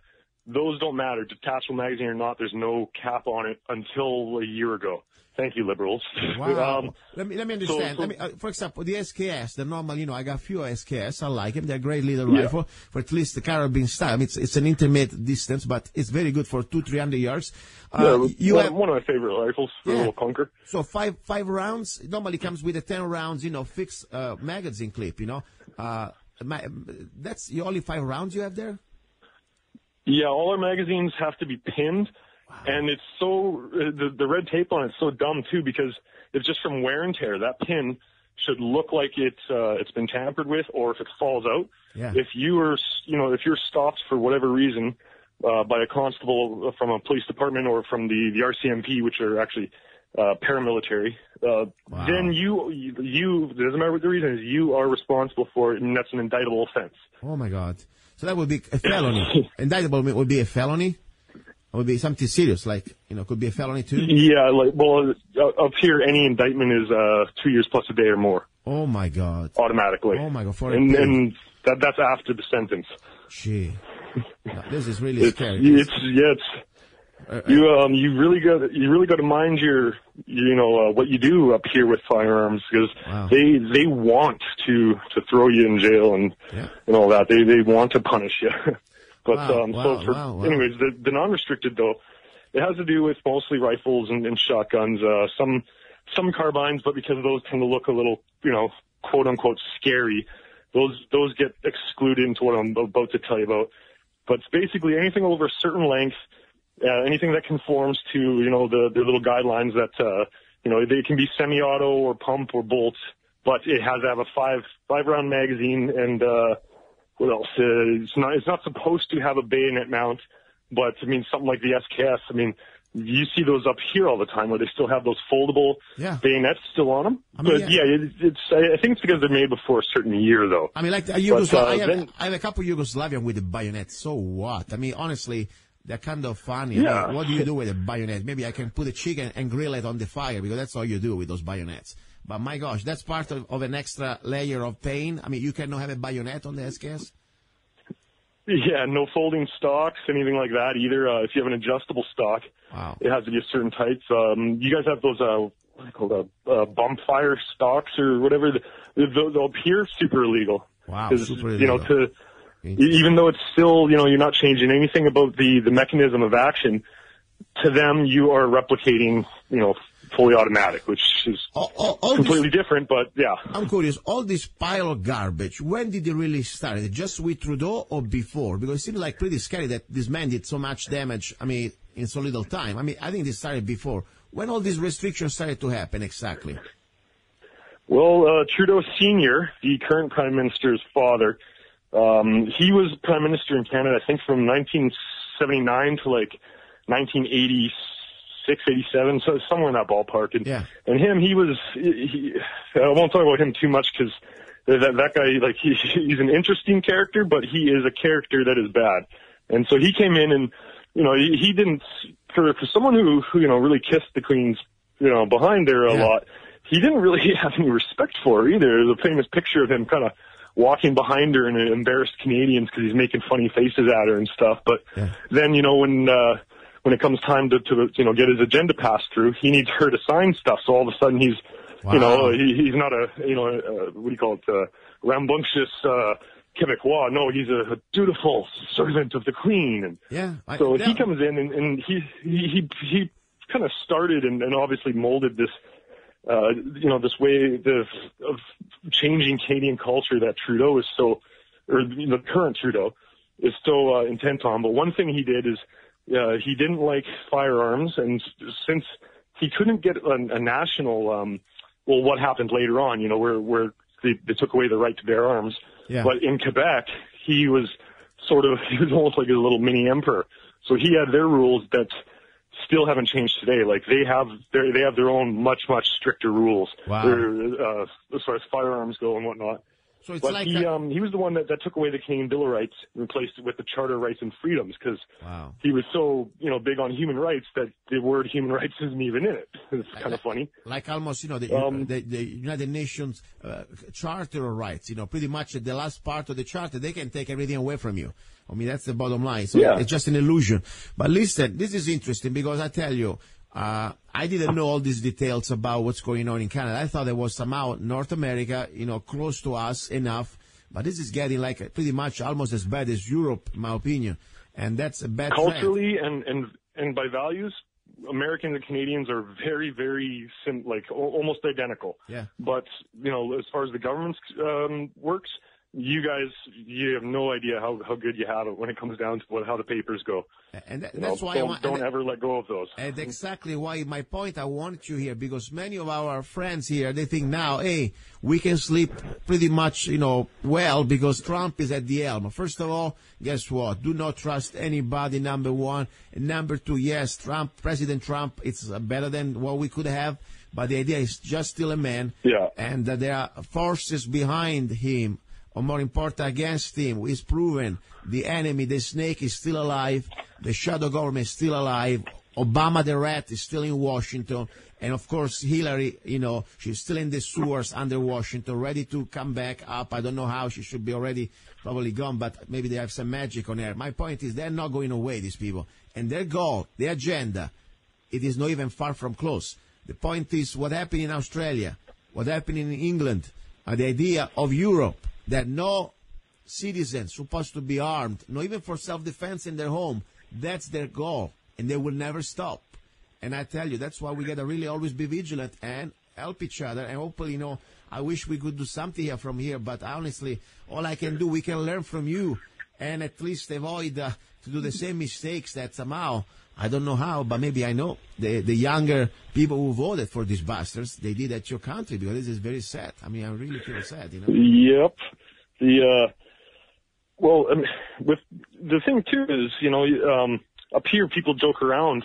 Like I said earlier, especially with the younger Canadians, they don't really actually realize what their own culture is and where it comes from and whatnot. They don't. When I was in school, we were still being told, we're a nation of, pioneers, and explorers and, warriors and whatnot. And, we revered the World War II generation. Yeah. Whereas I was embarrassed actually watching a video that a mutual friend of ours sent me where this very young, maybe, someone just going to college, he wasn't really sure when the, Second World War even happened. But they want to talk about what's Canadian and all that. Well, me saying something like we're supposed to be a nation of pioneers and whatnot. Nowadays, that's politically incorrect. We're a nation of immigrants. Well, okay, as someone who immigrated here, yeah, sure, some of us are, but not everyone. A lot of people were born here, so that doesn't apply to them. Most people who are still alive were born here, and they, why did they have to be indoctrinated like that? I have nothing good to say about that, but the culture is changing to the point where, specifically with firearms, they don't realize what their own history was. So pioneers and explorers, we were a gun-loving nation always, as much as you guys have been. I mean, there was no, you get in trouble, call the police. It's, no, you go out to the fields while you're farming and you're armed. When you're out prospecting in the mountains of British Columbia, you were armed. You had to be, and if you're, not just, from, say bad people or whatever, but, it's a lot of this country is still very empty even now. So, if there's 200 kilometers 180 miles or whatever, between you and nearest town, I mean, getting gored by a stag or, attacked by a bear, like that, that's the end of you, even if you survive the actual attack, you're not going to get back there. So you want the best odds you can. So exactly. You have to be armed. But this is exactly their plan. Why do you think they need, let's say, immigrants that are no immigrants? My book they call invaders because, for example, people like you were an immigrant. I was an immigrant. The point is, when you come here with the process, normally starts from an embassy, and there is, of course, a lot of freaking, it's not that easy. At least for America, it's not that easy at all. But when you're here with a special privilege, and they get you in the special status of a chosen race or chosen group, it's just to serve their agenda. And, for example, why they want those type of people? Why they want, for example, a bunch of Muslims going loose, like in Europe? Because that's exactly the... Oh, yes. They're useful idiots. They're useful idiots. It has to be by design because no person with a rational mind would think that's, let's say that there's two people who their values are the complete opposite of each other. Now you're going to lock them in a room and walk away and just expect they're going to figure out how to get along. No, that's not how it works. Exactly. You're going to have a clash. But it's exactly what they're doing. They're trying to do this to try to, let's say you got good wine, okay? I got a good bottle of wine. And what I want to do, I'm going to start to mix down with water and crap. Okay, and the idea at the end of the day, the wine is not going to be anymore the same, like the country. If I have a country that you have most of the citizens, they have awareness of who they are, their national identity, their roots, they also their sacrifice that their forefathers did, and they won't keep their rights. They're not going to go away easy. But when you have a bunch of people coming from third world countries, then normally, you throw them a piece of bread, they're going to be happy and kiss your butt, and they don't care really about rights or no rights. All they care, come there, suck into the system, and more important, they're going to always have it better than where they're coming from. So they will use these people for their agenda. And their agenda is completely to create a democracy. That is a bad word in my book, because democracy means that 51% of the idiots out there, they can be brainwashed enough or paid off with benefits or other way or rewards, and they can pretty much take away the rights of the 49%. That's why all the presidents, even in America, the last 30 years, we are a democracy. No, we're never supposed to be a democracy. At least in America, we're supposed to be a republic. That's the idea. But that's the same story that's happening to you. Now, let's talk about Trudeau and this gun part. And I was going to play a little part of his little crying baby part when it comes down to the Syrian refugee. And I'm not saying, you can cry. Every human being can cry. That's nothing bad with that, But the problem with this guy is exactly example of the emaciation of the new American man, North American man, and of course Obama was our disaster. The typical guy that, in my opinion, forget about the politics, just the way he acts. He's never supposed to represent the commander-in-chief. You could be, I don't know, the spineless in chief. And so Trudeau, crying over this freaking Syrian refugee like a little baby girl. That was just insane. But now, before I play this video, I was going to ask you a second question. AR-15, semi-automatic rifle that normally they consider assault weapon. Even now, we remove that status here. ATF removed this status, for example, on a K-47 semi-automatic rifle or AR-15. Can you buy an AR-15 or an AK-47 semi-automatic in Canada? Okay, I got them back. Line cut off. I'm talking, of course, to Tyrssen here in Canada. There in Canada, exactly, British Columbia, Vancouver. And the question I was trying to ask him is this. Can a law-abiding person, Canadian, own an AR-15 style, a semi-automatic rifle like an AR-15 or semi-automatic like an AK-47? Tyrssen, are you there? Yes, I am, and very, very happy you asked that question. So, an AK-47, no, you can't. The closest thing used to be, and I say used to be for a reason, but was it the CZ, no, I'm forgetting what it was called again. Those Czech rifles that, operationally they're different, but they look a little bit alike. Those just went, that's a whole other discussion we should have sometime, but they went through a little gun grab that just happened that was, even by our current constitution, completely illegal. But, an AR-15, yes, you can, but it's what's that term you guys have down there? Black rifle or assault rifle? Yeah, it's this made up classification. Yeah, it falls under that sort of up here in a way too. So instead of, even though operationally it's no different than some of the 22 calibers out there. Yeah. I'm not just saying that because 223 Remington, but it really is not that much different. So it looks scary. And, there's people who are afraid of it because they see it in movies and, the guy pulls the trigger once and kills 20 million people, whatever. Yeah, it's so ridiculous how they view it. Anyways, it should be a non-restricted rifle. And by non-restricted, bear in mind that, if you go, if I were to take you into, to a gun shop up here, we can go in, I can point at something on the wall, say, I like that, let me see it. We walk over to the cashier. I pass them my license. The example that I always use with people is when you go to buy like a bottle of booze or something like that. If you look like you're young, they're going to ask you for ID, right? So it's the same kind of thing. You just you pull out your license. They take a look at it. They don't have to call in and check it or do any paperwork, nothing like that. They just take a look at it. Looks real to them. Okay, you pass the money. They pass you the rifle. You walk out. Okay. Wow.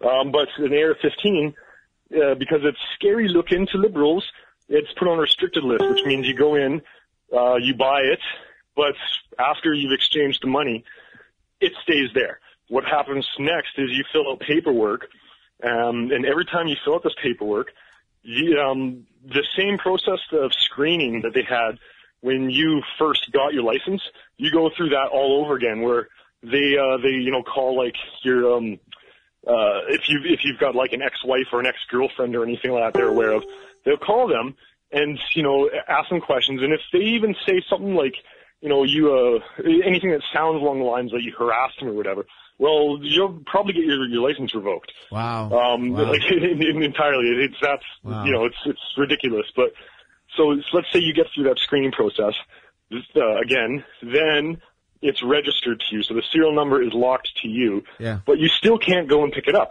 You have to get an authorization to transport, which says that, you state where you're going and what the purpose is and all that. It gets okayed, and then you go and pick it up, and you're only allowed to go from A to B, straight there. Wait. To pick up the rifle. Let's say, for example, and then you go straight to your house. Oh my God! Let's say I want to go from my home to the range. Okay, today I'm gonna go with you. Let's go from the house to the range. Yeah. And meanwhile, say I change my mind. Let's go to the mountain to have a little breakfast, and then we go to the range. Technically, I would be in violation. Am I right?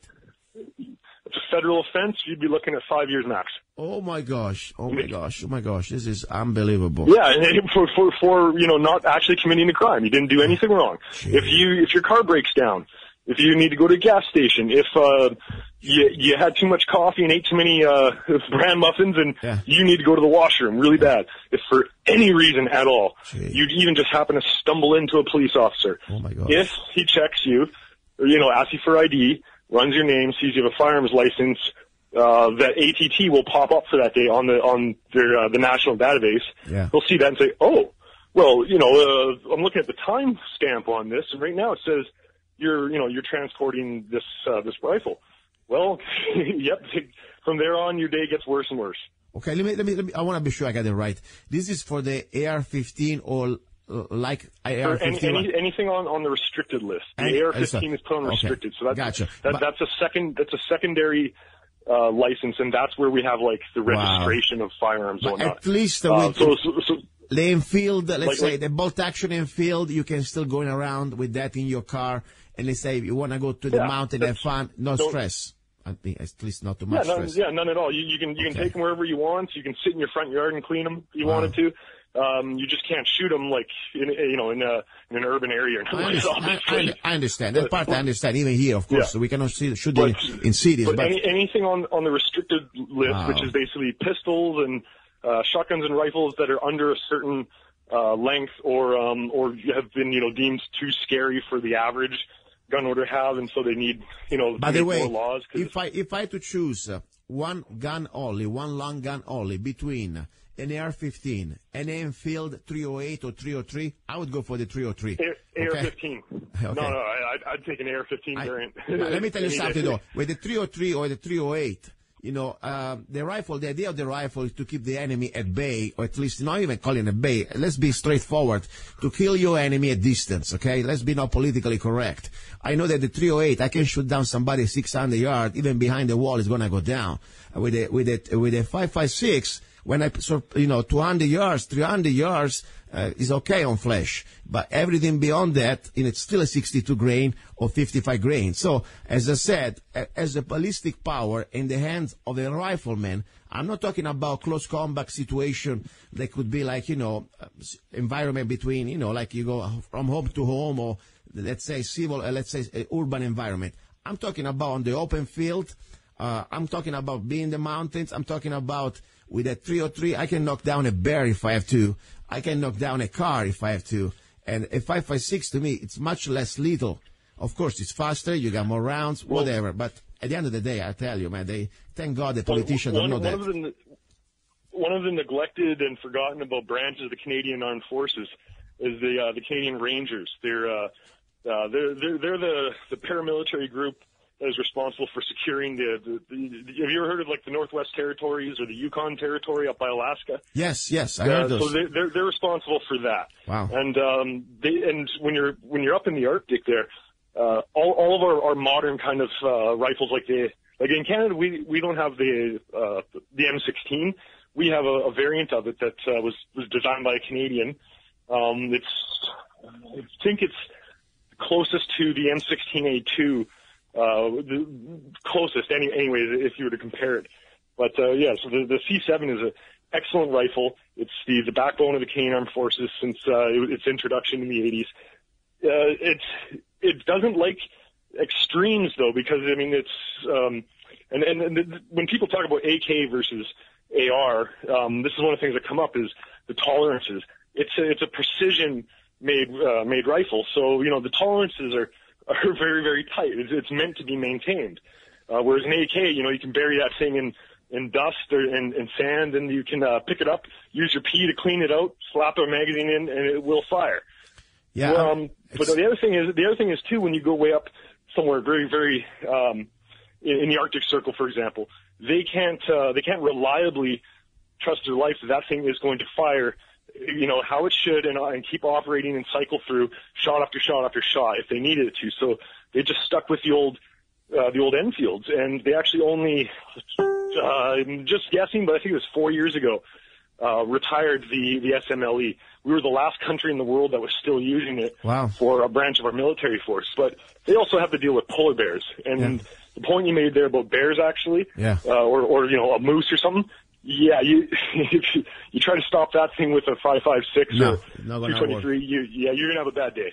Exactly. My point, this is the point that the politicians, they are so brainwashed, because after all it is a semi-automatic with the appearance of a military rifle, but it's not, and it shoots a 22 caliber, a little bit overpowered cartridge. But, as I said, it's just in their mind. It's just an excuse to go down to the route and create every type of control they can. But I tell you, I didn't know about this story that wherever you go with the restricted guns, you must have this special permit, even for the day.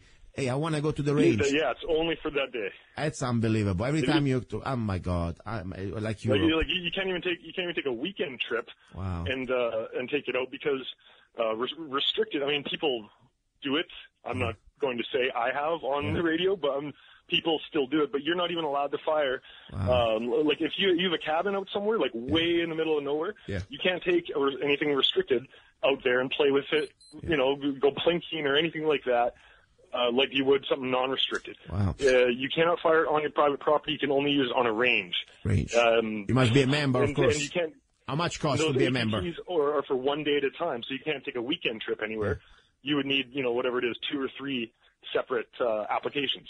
My question is, for example, a range, because I know even in Europe, let's say that you somehow give you some very restriction permits you can have, and maybe you may shoot the gun, but you must go to the range. And of course, then, for example, like in Switzerland, that's somehow supposed to be a better place where the range membership for that range, the average range is like a few $1,000s. Probably the average working man cannot afford it, so he gets screwed. He can't even shoot anymore. So I wonder how much they cost. But Switzerland, they all have them in their homes, though. Yeah, but it's different, though. That's something when you have it because you're part of the army or whatever they call the civilian army, but it's still proper to the state. Citizen, a militia member there. Or yeah, but when you're a citizen and you're not part of that, you still have a lot of restrictions. You still have to ask for permit. And you must comply with the rules. Oh, yeah, okay. For example, to go to a club, to be part and member of a club. And the word club right there already tells you that if you don't have enough money, you're not part of the club, okay?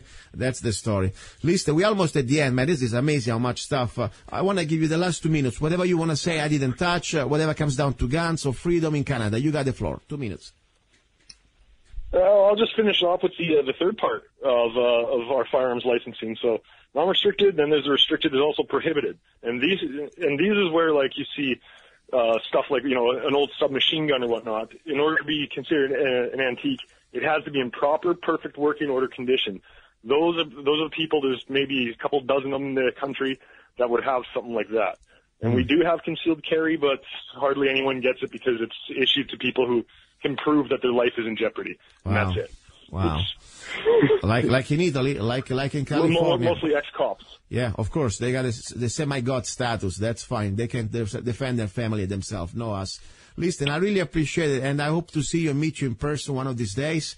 And then I will ask you more questions. Likewise. Of course. Yeah, man. And, I will be in touch with you, okay? Listen, thank you very much. Don't go away. I'll talk to you 1 second after this. By the way, guys, you're listening to Love, Guns, and Freedom. Final hour is coming. The hour about love. And meanwhile, let's enjoy a little Zanna coffee. And we'll see you in a few minutes. Do not go away. In this world where everything seems to be going sideways, when you need things set straight, Zanna coffee, straight shot espresso. Start your day with a bang.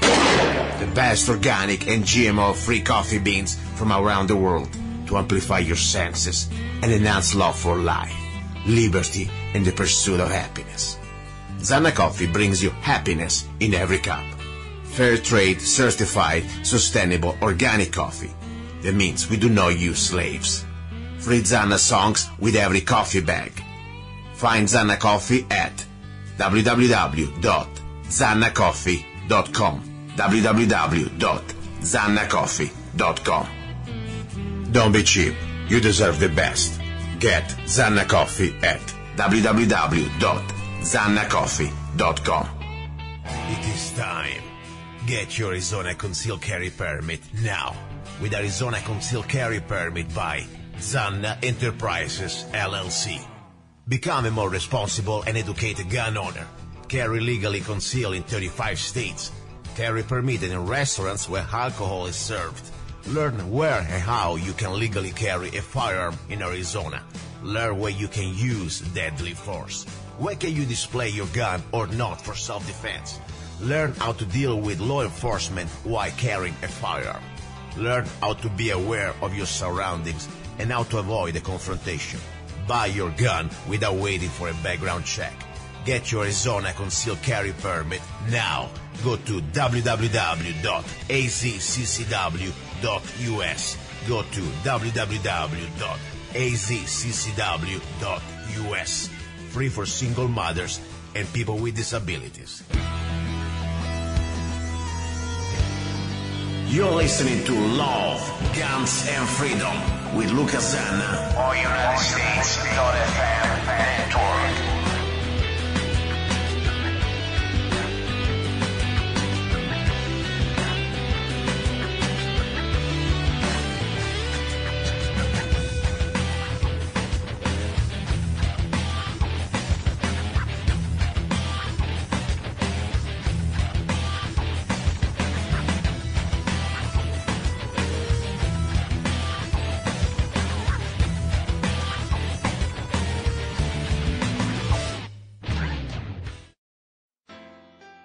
Have you ever met someone on an online dating site and thought, wow, this guy is perfect for me, or she is simply amazing, only to find out they were hiding a deep, dark secret? They plan to vote for Hillary.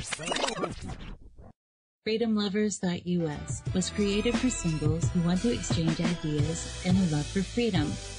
People who are looking for solutions to create and defend freedom in the real world, and at the same time, getting that once-in-a-lifetime chance to find their true soulmate. Whether you are interested in meeting your soulmate, making new friends, networking, or hanging out with that like-minded liberty lover, visit FreedomLovers.us. It's the first free dating site and community. So patriots, don't waste your time with other dating sites. FreedomLovers.us is the place where like-minded singles really click.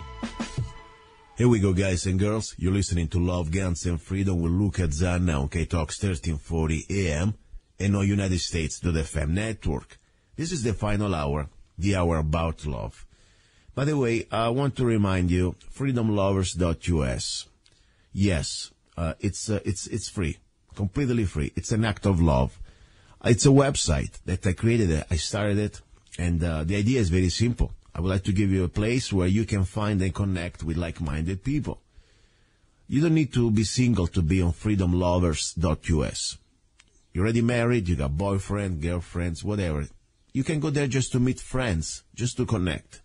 And it's really free. Because, this is not like the government. When they say it's free, somebody's forced to pay. This is an act of love, as I said. I'm paying for it. And why am I doing this? Because this is the way I would like to connect and find like-minded people and people who believe in freedom. That's as simple as that. And maybe we can share interests. Maybe we can communicate. Maybe we can sell and trade. There is also a message board. You can create your videos. You can post videos. Simple as that. So I thought it would be something that I really wanted to do. And I'm doing it, by the way. And of course, there I can also share the radio show Love, Guns, and Freedom. So go to freedomlovers.us. Please enjoy this opportunity. Now, very important. In this hour of love, I talk about several things. Last couple of Sundays, I've been going kind of crazy with my erotic poems, and I really enjoy, by the way, and I may do more today at the end. I know somebody really likes to wait for the moment of my erotic poems, especially the end, and then I start to get, almost like, I don't know. Don't get me go too personal, but if you don't like my poems, or more important, if you get mad at me because of my poems, sorry, too bad, okay? They're just poems, okay? Sometimes, you have to watch what you say on the air. It's going to come back at you, but I don't care. All right, guys, let's talk about serious stuff. Because what is really serious here, that we have fellow Americans, that they will spend the rest of their lives, at least a big part of their lives, in federal facilities, with no harm to anybody. When the crime was, let's say if there is even a crime, nothing compared to what other people, for example, in our government, are doing or have been doing. I mean, this is serious for me.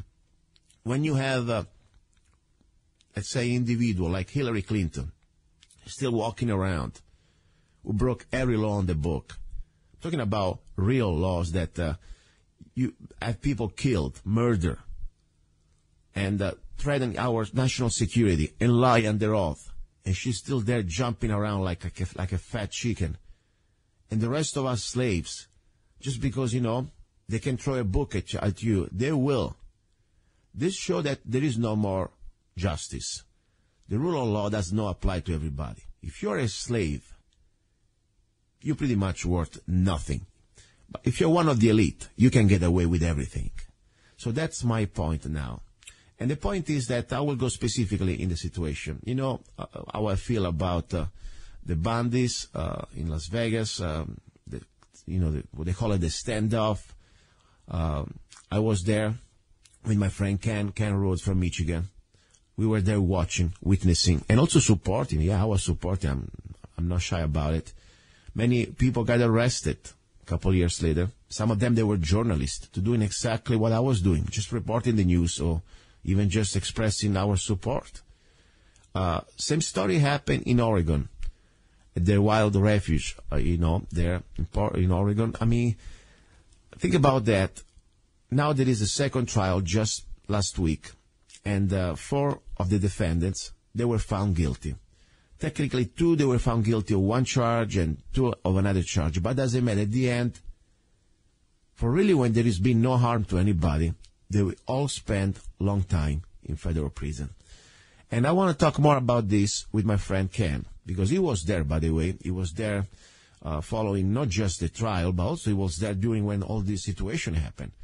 And why am I talking about this? After all, maybe people say, especially here in Mohave County or Needles, Arizona, say, who cares what happened in Oregon? We're here locally. Guess what, guys? This can happen to everybody.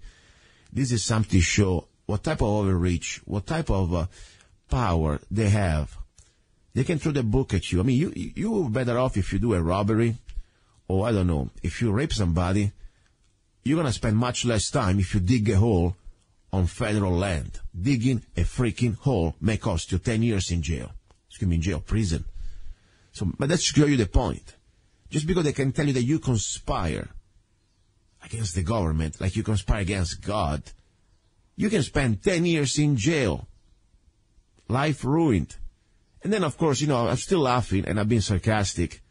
When we have in the Constitution, in our Bill of Rights, the right to have a speedy trial, and these poor bastards in Las Vegas, that they are waiting for their trial, for the Bundy's situation, the Bundy standoff, whatever you want to call it. There wasn't even a standoff. But my point is, it's already almost 2 years they've been there. And they're going to spend another year probably, just waiting. I mean, that's right there an act of tyranny. So let me bring 1 second my friend Ken now. And this is exactly why I'm talking about this during the hour of love. If we just become, let's say, insensitive, if we become just like whatever about what's happening to our fellow humans and Americans right now, this is like really losing our humanity. And I'm saying, no, probably some of them, as I said, Oregon for me wasn't a smart thing to do. I told about that immediately. I think it was a setup.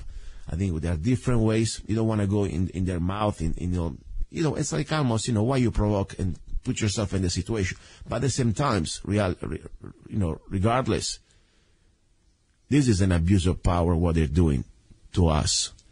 And the federal government now, especially under Trump, I hope it's going to start to change the attitude.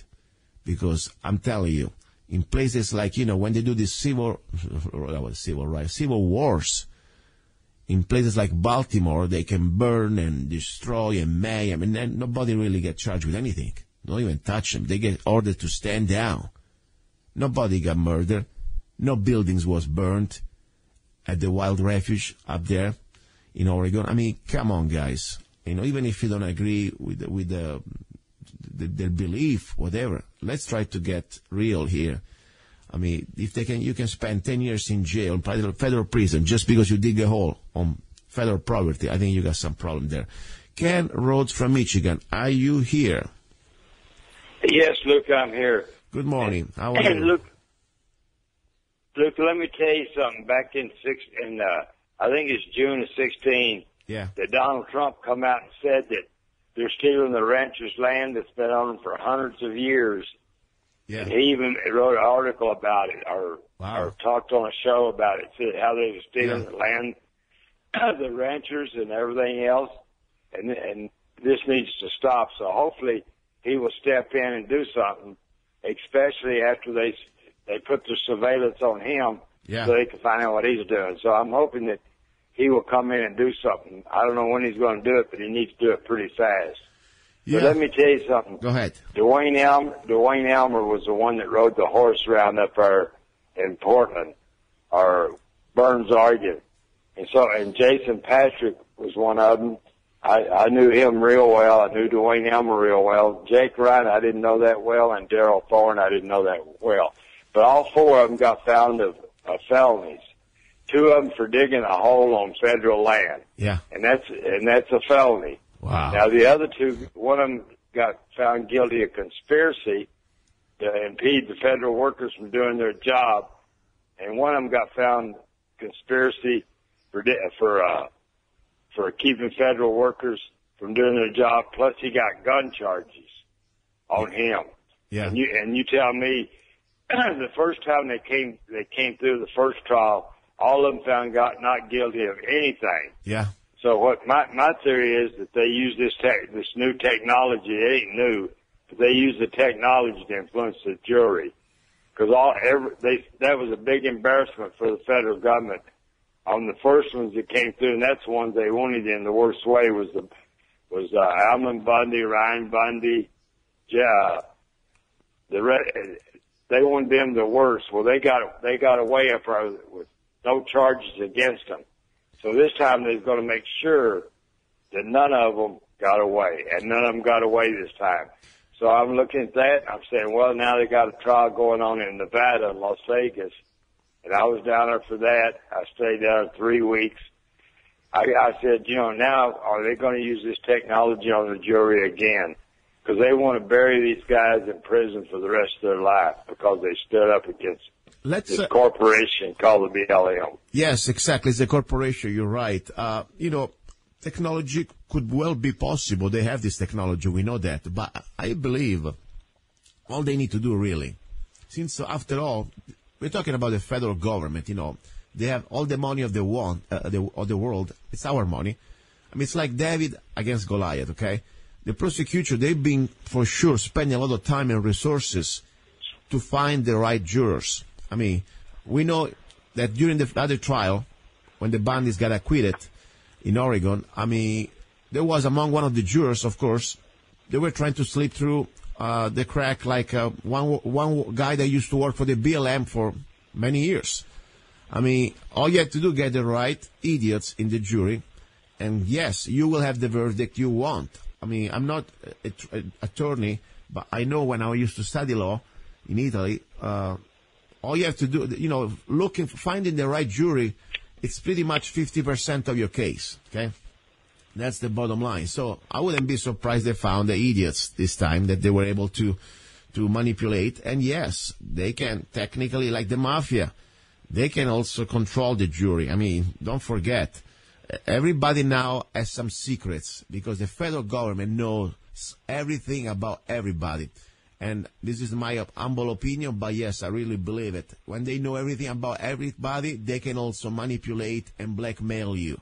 That's a fact. I mean, look what's happening. Look what they're trying to do to Trump, Just because, 10 years ago I was talking with somebody personally about private parts of women in a private conversation. They were able to have that situation. I mean, they know everything about everybody. Everybody's under control. Just going back 1 second to this trial, I want to give the names, because after all, these people, we may agree or not with them, regardless, it is sad to see completely inequality, injustice, how it's served. I mean, Hillary is still walking around. Obama himself, for all the things he's doing, in my opinion, right now, should be charged for treason, and he's still walking around. And the conspiracy, you want to talk about conspiracy? Obama should be right now in front of a federal judge and jury, okay? He's conspiring for sedition. That's what he's doing. Instead, look what we have here. We have the jury found Jason Patrick, okay, described by prosecutors as one of the organizers of the armed occupation, and Daryl Thorne, who worked on security details, guilty of conspiring to prevent federal workers from doing their jobs at the refuge through intimidation, threat, or force. The other two men on trial, Dwayne Hammer and Jake Ryan, were found not guilty. The jury, though, found both Hammer and Ryan guilty of willfully damaging the refuge on depredation of government property by using a refuge excavation to dig 2 deep trenches early on the morning of January 27, 2016. Well, right there, you dig a trench. Don't get me wrong, of course, you should probably do and should have not done that. But from there, I mean, they can burn and mayhem in Baltimore, and the police, they are given orders to stand down, and they cannot even arrest the bastards. Here, just they dig a trench, and nobody got hurt, and it's a trench in the hole, okay? I mean, it's a hole in the dirt. It's not like they were bashing down buildings, for God's sake. How many years do you think they're going to make spending just to dig in a trench in the dirt on Holy Land of what's supposed to be our land, government land? Maybe 10 years? I think they'll do at least 10 years. Gee. But Luca, go back.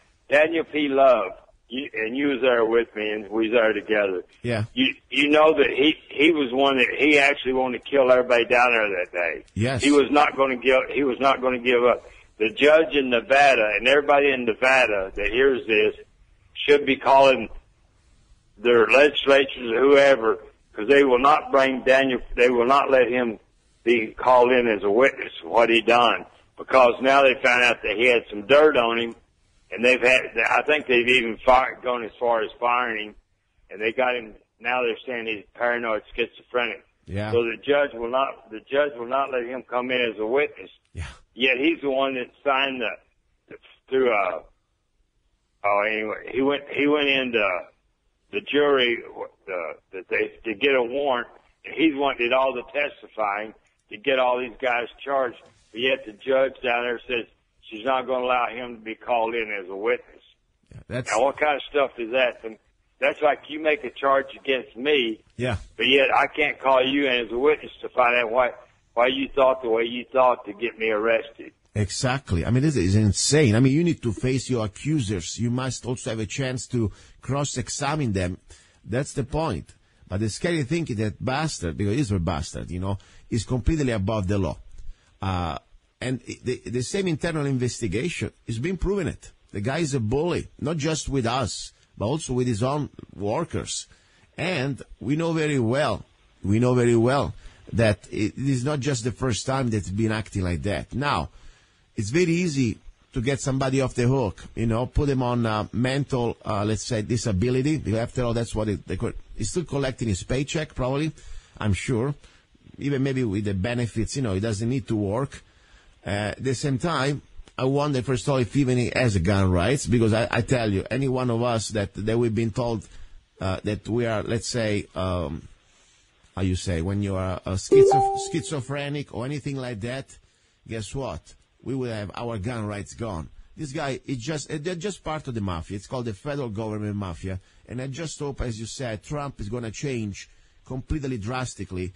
And I know he's already trying to cut the budgets and defund most of these agencies. And that's why the other day was that piece of trash of Pelosi, that she was so worried that, according to this trend, the Trump administration and the budget that they're trying to push is going to be somehow a big damage to the federal government. And I hope that's going to happen. I really do. We don't need all these bastards, overpaid people with a lot of power, unaccountable power, and, all these bureaucrats around our lives. I hope, though, that they can completely start to, let's say, delete, like on the computer, delete these agencies. We don't need a BLM. Let the state take control of our land. We don't need these, thugs with a uniform. They're coming around in our land and tell us what we can do or not. And more important, look what they've done. What do you think?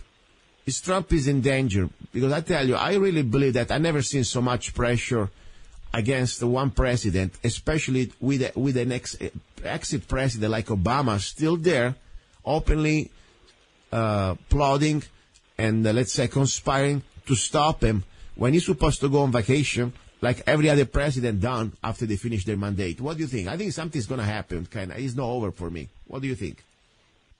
Yeah, I think so, because Luca, when the judge in Hawaii just ruled that Trump couldn't get his stay on the immigration, yeah, they said that 48 hours before that judge made the ruling that Obama went to Hawaii to talk to this judge. And I've read several articles on that. Yeah.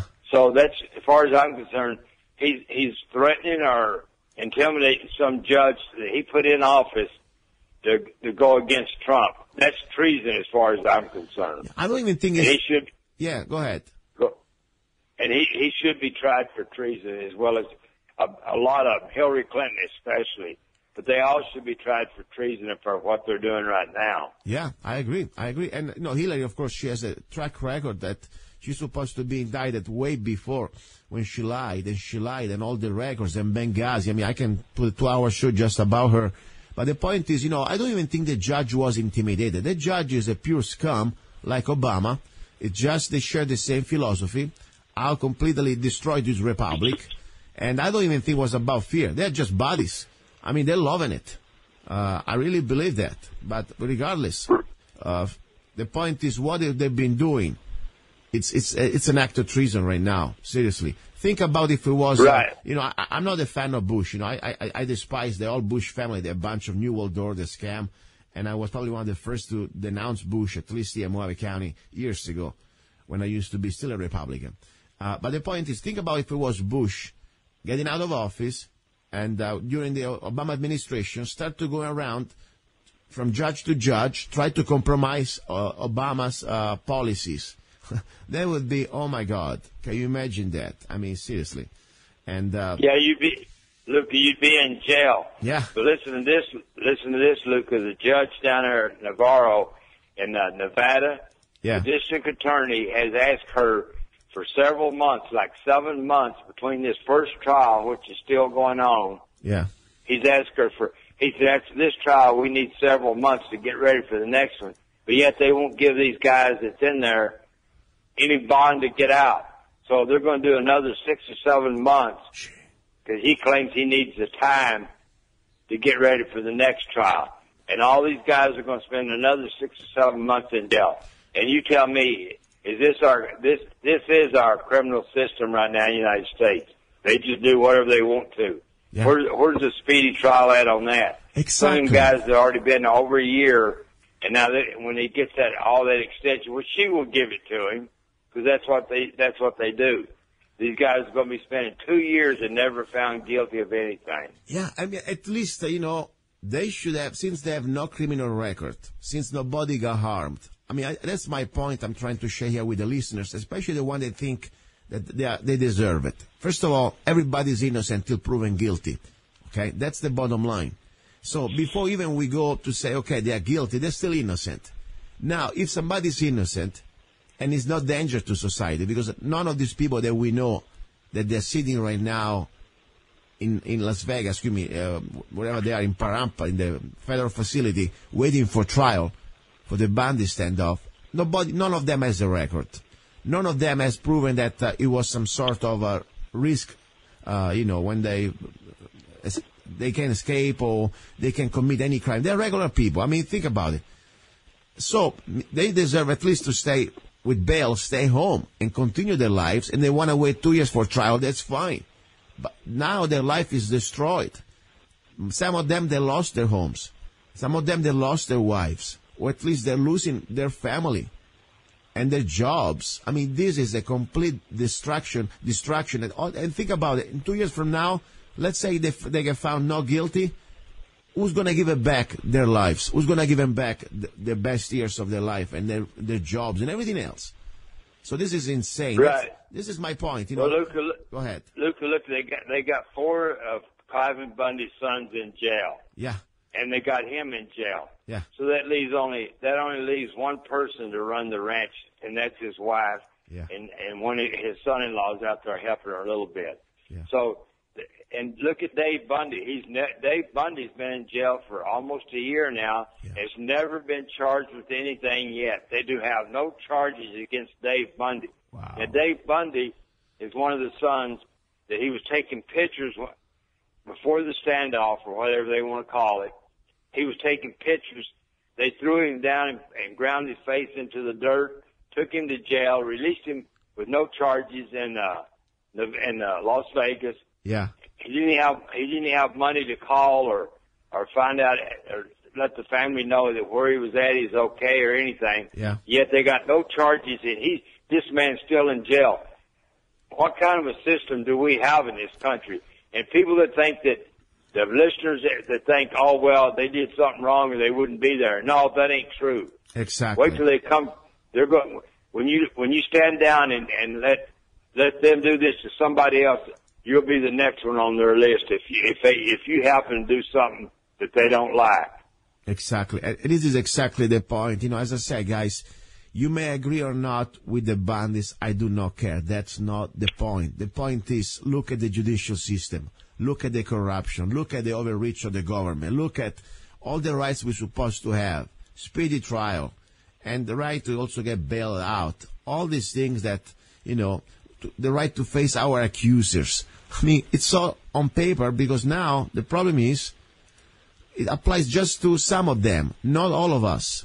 And meanwhile, as I said, look all these other politicians committing crime after crime or alleged crime because they never had a chance to be, facing even a trial and a jury. So that's the point.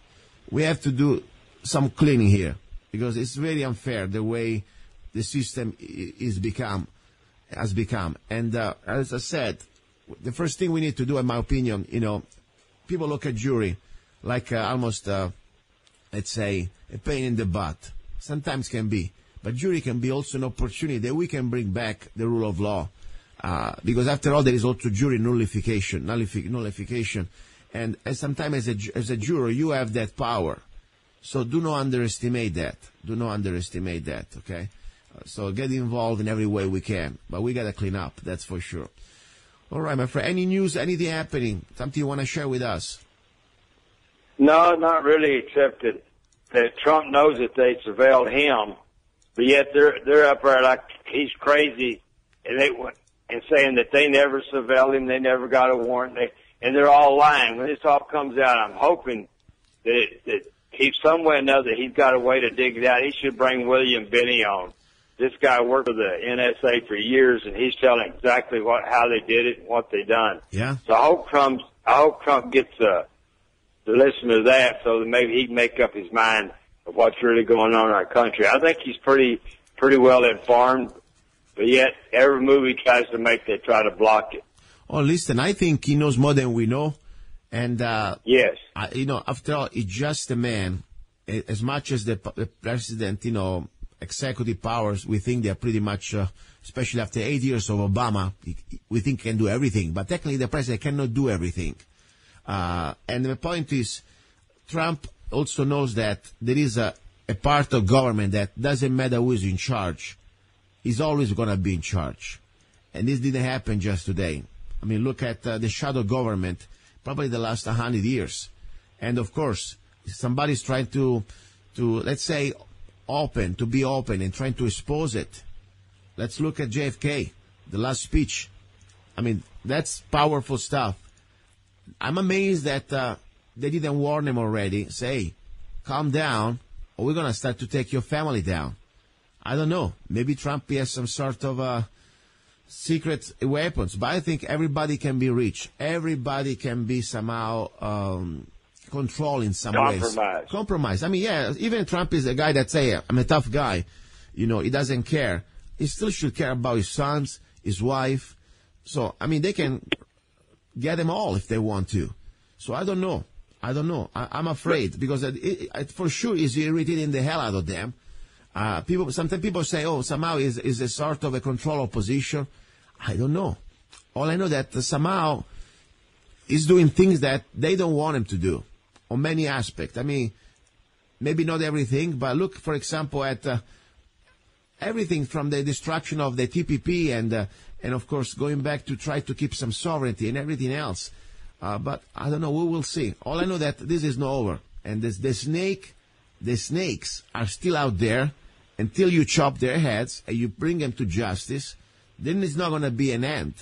And I tell you, also for us, I really want to see now, and that would give me complete credibility on everything Trump is doing, because Hillary Clinton, for her alleged crimes, they have no statute of limitations. They are felonies.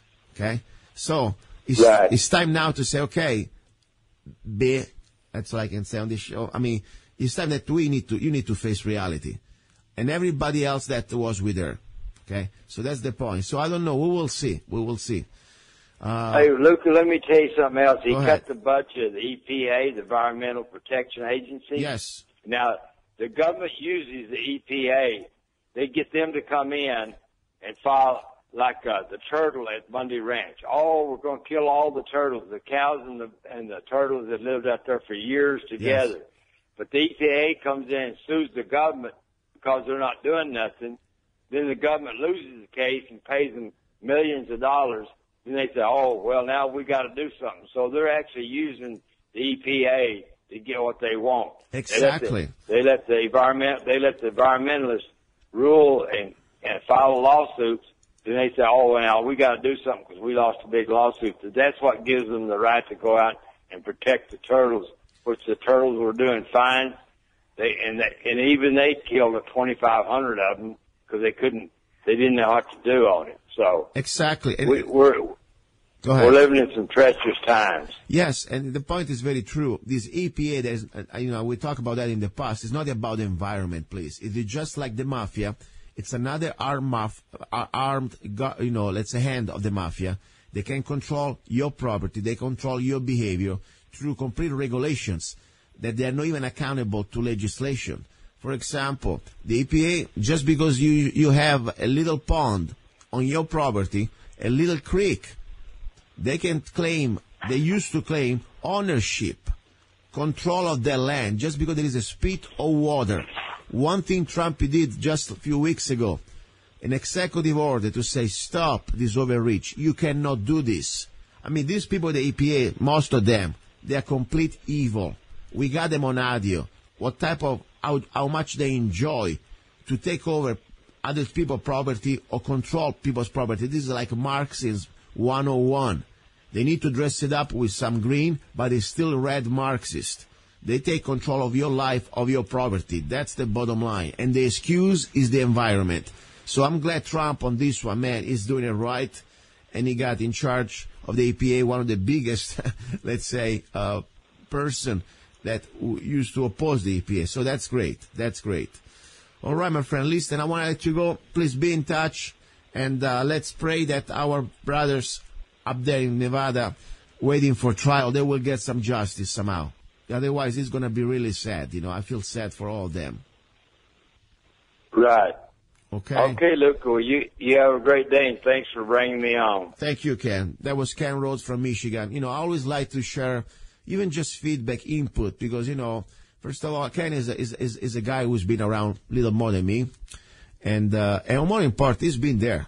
He's been there. He was there in Nevada together, but also he was there in Oregon all the time with Pete Santilli during this occupation.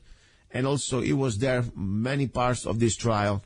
So it's good to know what's going on with somebody that saw with the first eye. And people may say, you know what, look, we don't care about what's happening in Nevada. We don't care what happened in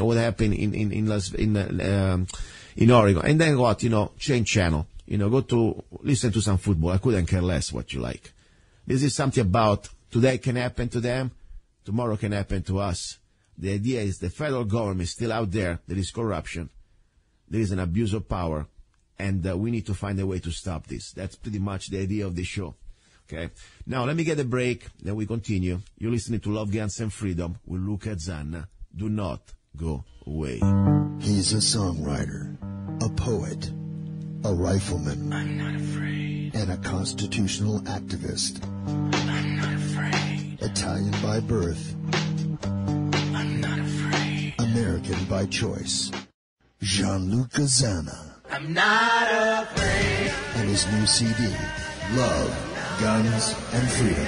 16 powerful songs on one CD from the heart of a patriot.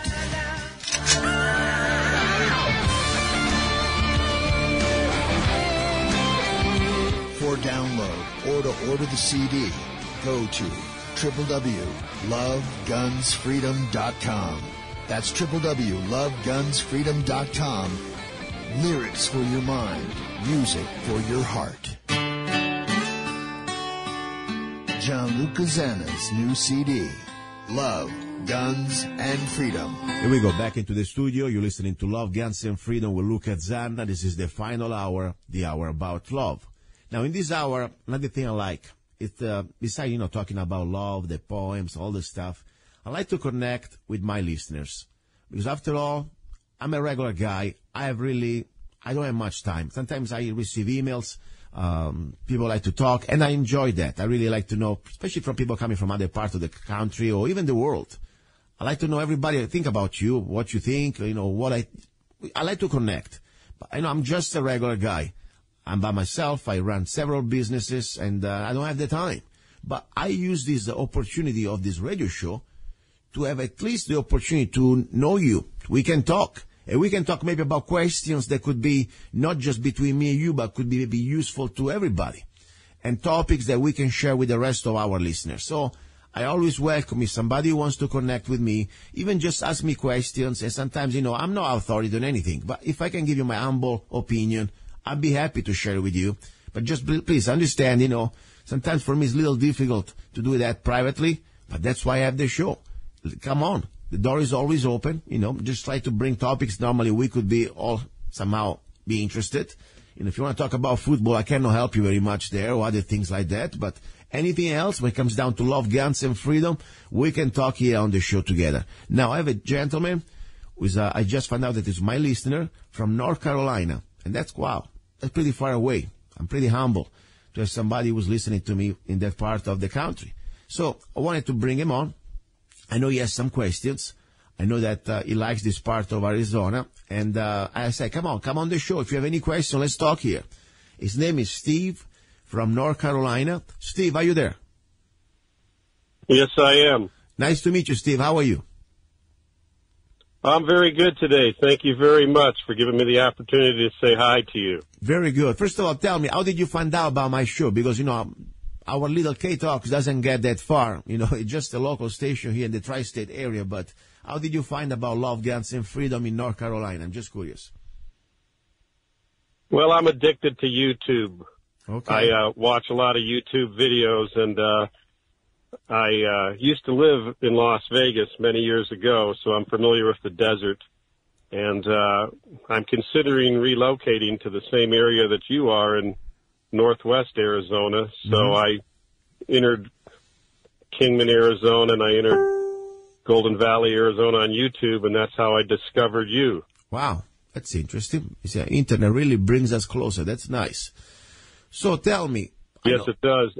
I know you got some questions. As I said, I like to answer because, after all, probably the same questions you have, many other listeners out there, maybe they're interested to move around here too, or maybe they have similar interest. What questions do you have? Well, correct. What intrigued me is, of course, Luca, I've lived in the desert before, and I actually like the desert. A lot of people don't, but I think the desert's very beautiful. And also, I really like the gun laws in the state of Arizona. I'd feel very sorry for our listeners in New York and California, where the liberal gun laws are frankly pathetic. But I have driven through Golden Valley before and through Kingman and Lake Havasu and Yucca, and I find all those areas beautiful. And I'm just concerned. The one thing is about I think John McCain is getting very senile. His recent comments about Rand Paul show that we should have term limits. This gentleman needs to go. I can't understand how he continually gets voted in. That's one subject. I know we don't have a lot of time, but these are just thoughts. And tell me how you discovered Golden Valley, and do you feel that it's a safe area? And I've also enjoyed your YouTube videos about you sitting in on the Mohave County board meetings. That really intrigued me. It shows that even in a nice area, they still have Big Brother tries to silence you, particularly that video. I've watched almost all of your videos on YouTube, and I find them very entertaining, and how John McCain ignored you for over an hour. So those are kind of the things I wanted to contact you. I think you're a true patriot and a very good host, and I have a game plan. I'm coming out after Thanksgiving to purchase some land in the area. And what do you think of Golden Valley versus Dolan Springs versus Yucca? Are they all about the same, or do some of those areas have things that you like better than others? Well, first of all, let me answer to one question at a time. McCain, yes, had to go long time ago. I was one of the first ones to expose him here. The problem is that, when people are trapped into parties, the parties, after all, tells you what to do. That's why I don't belong to any party, because I used to expose McCain 8-10 years ago when everybody thought I was crazy. But the problem is, once you control the machine, all you have to do is win the primaries. And of course, the primaries is pretty simple to win, especially when you got $20 million on your back or more. You got much more opportunity to win. That's the way they've been working so far. And then once you're in, it's always going to be the same game. Oh, he's better than the Democrat. So you get stuck anyway with him. So that's the problem. You're right. Rand Paul I think is right when he said we need to have term limits. But regardless, McCain is unfortunately just one little bad things that we have in the state. But there are a lot of good things. At the same time, there is still corruption, like anywhere else in the world. I mean, after all, we are living on planet Earth. Government is made by humans. That we are corruptible. The one thing, though, we have good here, we can stand up for our rights. We can still fight back. And I'm not talking about physically, but we can have a chance to be involved. For example, our county supervisors, believe it or not, differently from many other states, they answer to the phone. But we talk to them. We can go meet them. We can disagree or not the point, but we have much more connection, and we can change things for the better. For example, Mohave County 8 years ago, when they were trying to pass all these ordinances, and they did pass the ordinances because they did not like the fact that I was asking questions and I was passing out flyers of the voting record of Mr. Senator McCain. They passed all these ordinances. Guess what? After 1 year or more of, let's say, civil disobedience and articles in the paper and civil protest and also lawsuit, we got, after the second year, completely, first of all, a new administration. Some people lost job. That means they lost the elections. And we changed for the better. So now, for example, things are much better in Mohave County, even they are not perfect. I give you an example. When it was 8 years ago, 7 years ago, during the McCain situation, they passed an ordinance. They did not want us to have any guns on county property. And they wanted to check our guns with an unconstitutional registration. In less than 45 days, we passed a law because of the video that me and some other friends took, that they were registering our guns, that the state of Arizona, nobody can register guns. And you're breaking the law if you do that.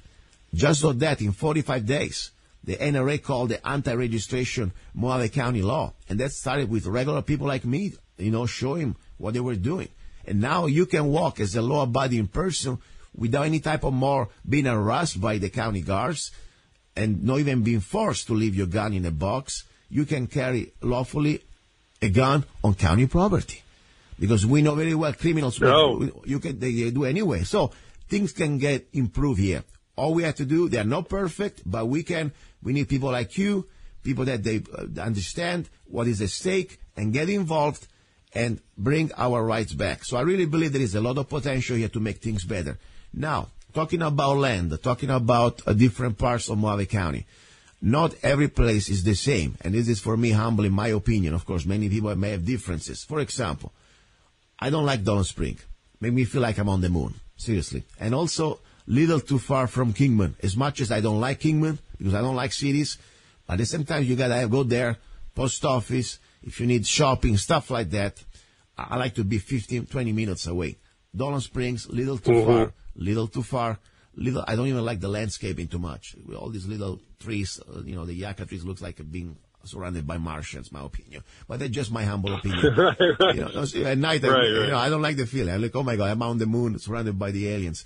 But anyway, beside that, some people like. I just don't like it. I like Golden Valley because it's high desert. It is not low desert. For example, you go down to Yucca, guess what? You're going to have a little bit of difference of weather. Okay? It's lower desert. That's why they do the proving ground for, I think Ford, or anyway, they blast their cars very heat. It's so hot, so it's too hot for me down there. But Golden Valley is nice. You have about 3,000 feet elevation. Summer times, even when everybody else is cooking in Bullhead or Lake Havasu, here you have at least 15, even sometimes 20 degrees difference. And more important is dry. You can open your windows, let crosshair circulation. Honestly, I don't even need air conditioning. I don't like it anyway. So it's very nice. It's not humid. It's good for guns. I like this weather because my guns can stay dry. Now, beside that, water, very important. If you go around, the first thing you should look here, it's for water. Big part of Golden Valley, we are sitting on big aquifer of water. So that's very important because, you can still dig a well here and you can have your own well. That's very important. I hate to drink water from the municipalities or even the private company like the company because they put chlorine. I can't stand chlorine. Even with my filters, I'm so sensitive I can taste it. So I got my own well and I love it. I have my well the last 11 years or whatever. So it's very important for me as a quality of life to have a place that you can have access to your own water. So my opinion, if I had to move to Mohave County, I like the idea to be outside Kingman, not in the city. Can't stand the bastards. I mean, seriously, they have, another layer of pain in the asses. They can go there and check. You got the police for the weed, Oh, your weed is more than 2 inches high. Fine. Or, in Bullhead, they register your cats. You must, register your own cats in your home. It's insane. And all the other crap that they pull out of the city. So I don't like cities. No matter where you go, cities always a pain. If I could remove the county, if I could find a place that there is no even county government, I would move. But unfortunately, the only thing we have is county, so we can handle that. At least it's pretty spread out here, and I never really had any pain in the asses coming to me. But the point is, I like the county. So far, I had a beautiful experience the last 11 years. Far enough from the city, but close enough when you need to do your stuff. And weather is nice, water, and crime. Crime, wherever you put more people around you, it's a statistic. More people means there are more, potential criminals. Here we are pretty spread out. In my opinion, I never had any problem with anybody. I never had to call the cops on anybody for anything real. And as I said, we have different laws too. People know that home invasion is a little different if you have a home invasion here in Arizona that you do a home invasion in, let's say, New York or California. Criminals know that too. Doesn't mean that they're always going to be smart, but guess what? I'd rather to be here than be in many other parts of the world, that's for sure. But as I said, low density population, so far, so good. But we are still living on planet Earth, that's a fact, But I could not move anywhere else. I mean, I could go anywhere I want. I could afford any place I want in the States. And even if they give me a house for free in Beverly Hills, I wouldn't move there. Fact. I'd rather to be in my little place here in the middle of the desert, Golden Valley, than have a mansion in California in Beverly Hills. That's the way I look at life. Any questions? No, I agree on that, and I really enjoy your show. I never even heard of the term smart meters until I listened to your show and looked at your videos. Wow. I had no clue what a smart meter was. There's a lot of people, I'm sure I'm not alone, that have no clue what a smart meter is. I'm glad I... And, well, you had a show a couple nights ago about it, and I went outside and looked at the meter. Yeah. And sure enough, I happen to have a smart meter. Oh, yeah. Like probably 90% of the rest of us. Yep. Yeah, and I was like, oh my God, I have a smart meter, and I rent my house, and the landlord is in Europe for quite a few months, so I couldn't even make any changes right now if I wanted to. Yeah. I don't know much about it, but thank God it's a 4-bedroom house, and the meter's on the opposite side of the house from where I sleep. Yeah, that's good. But at least. you have a lot of very good informative facts, and that's why I like listening to your show and a few others on YouTube, because the mainstream media brainwashes us, and a lot of these citizens in the United States, they're zombies. They have no clue. They believe everything they listen to on CNN, which is fake news, ABC, NBC, et cetera, we all know this.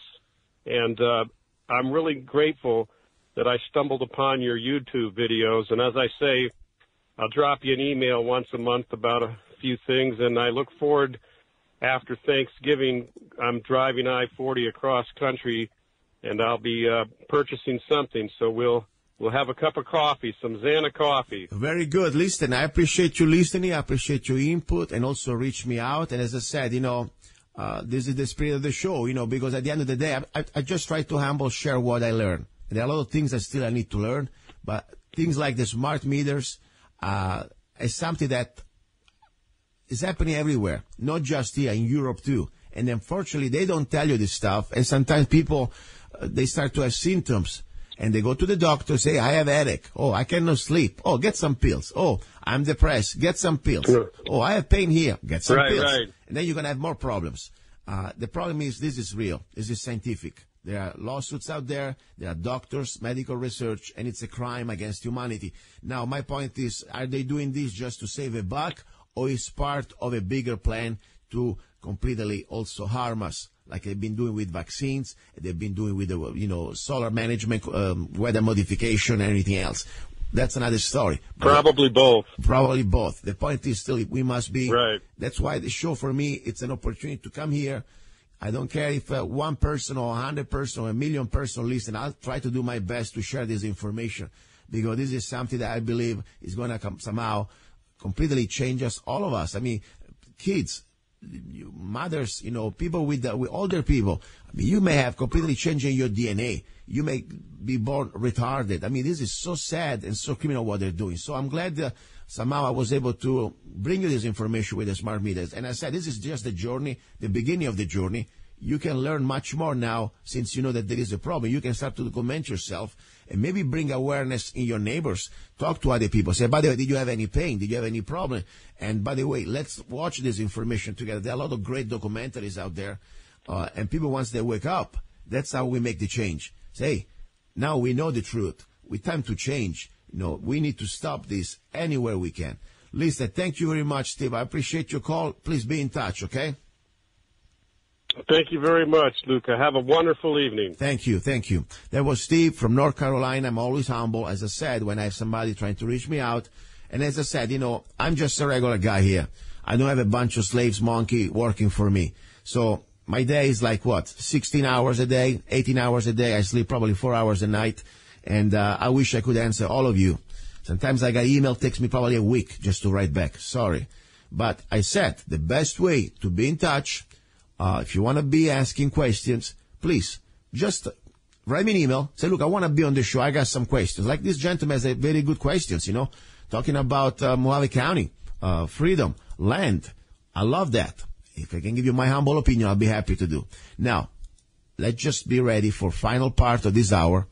I have some more love poems to share. And I know somebody's going to be really, really happy. Just kidding. You're listening to Love, Guns, and Freedom with luca-zanna. Do not go away. Hey, you. Yes, I'm talking to you. You deserve a break. Enjoy a moment of indulgence. It's time for Zanna Coffee. Guilt-free pleasure.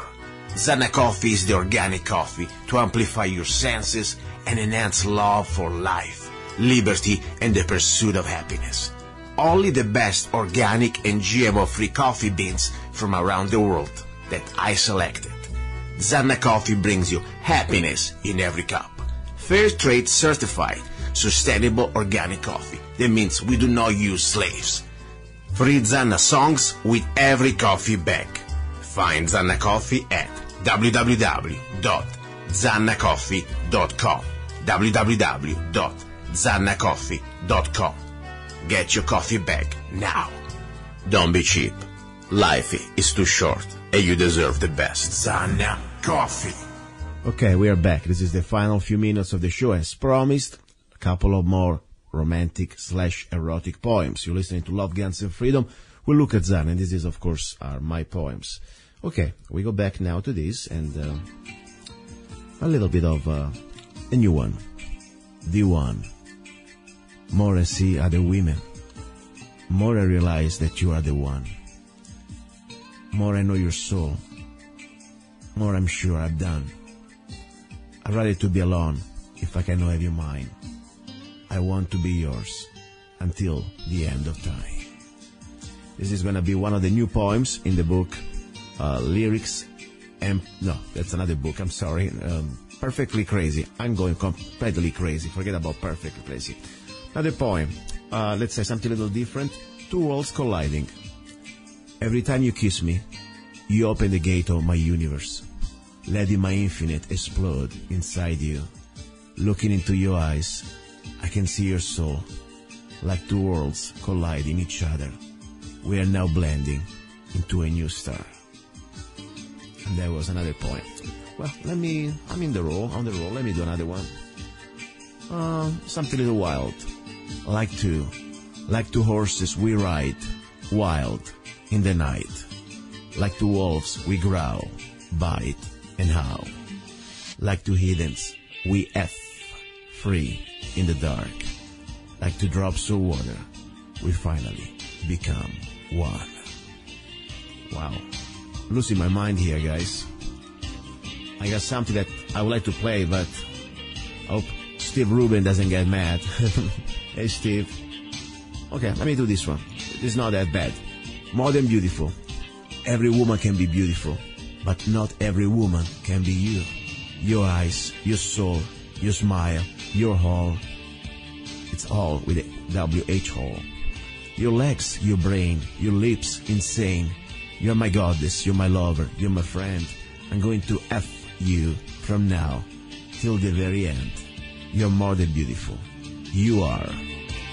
And that was everything for today.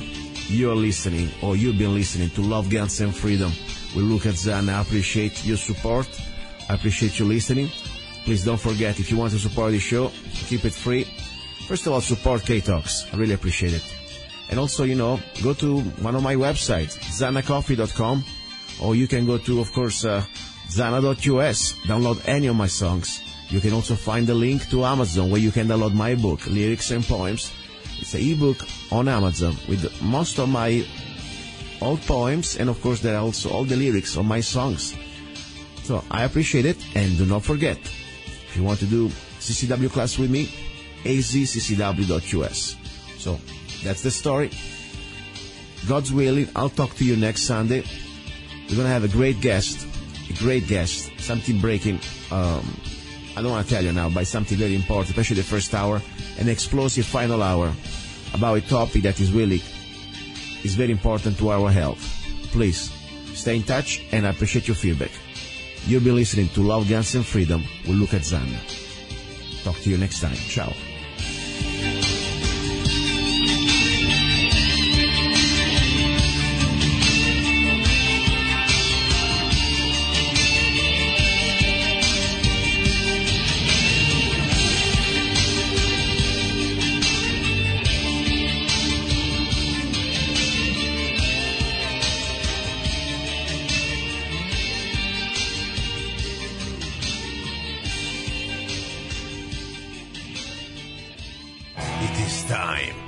Get your Arizona Concealed Carry Permit now with Arizona Concealed Carry Permit by Zanna Enterprises, LLC.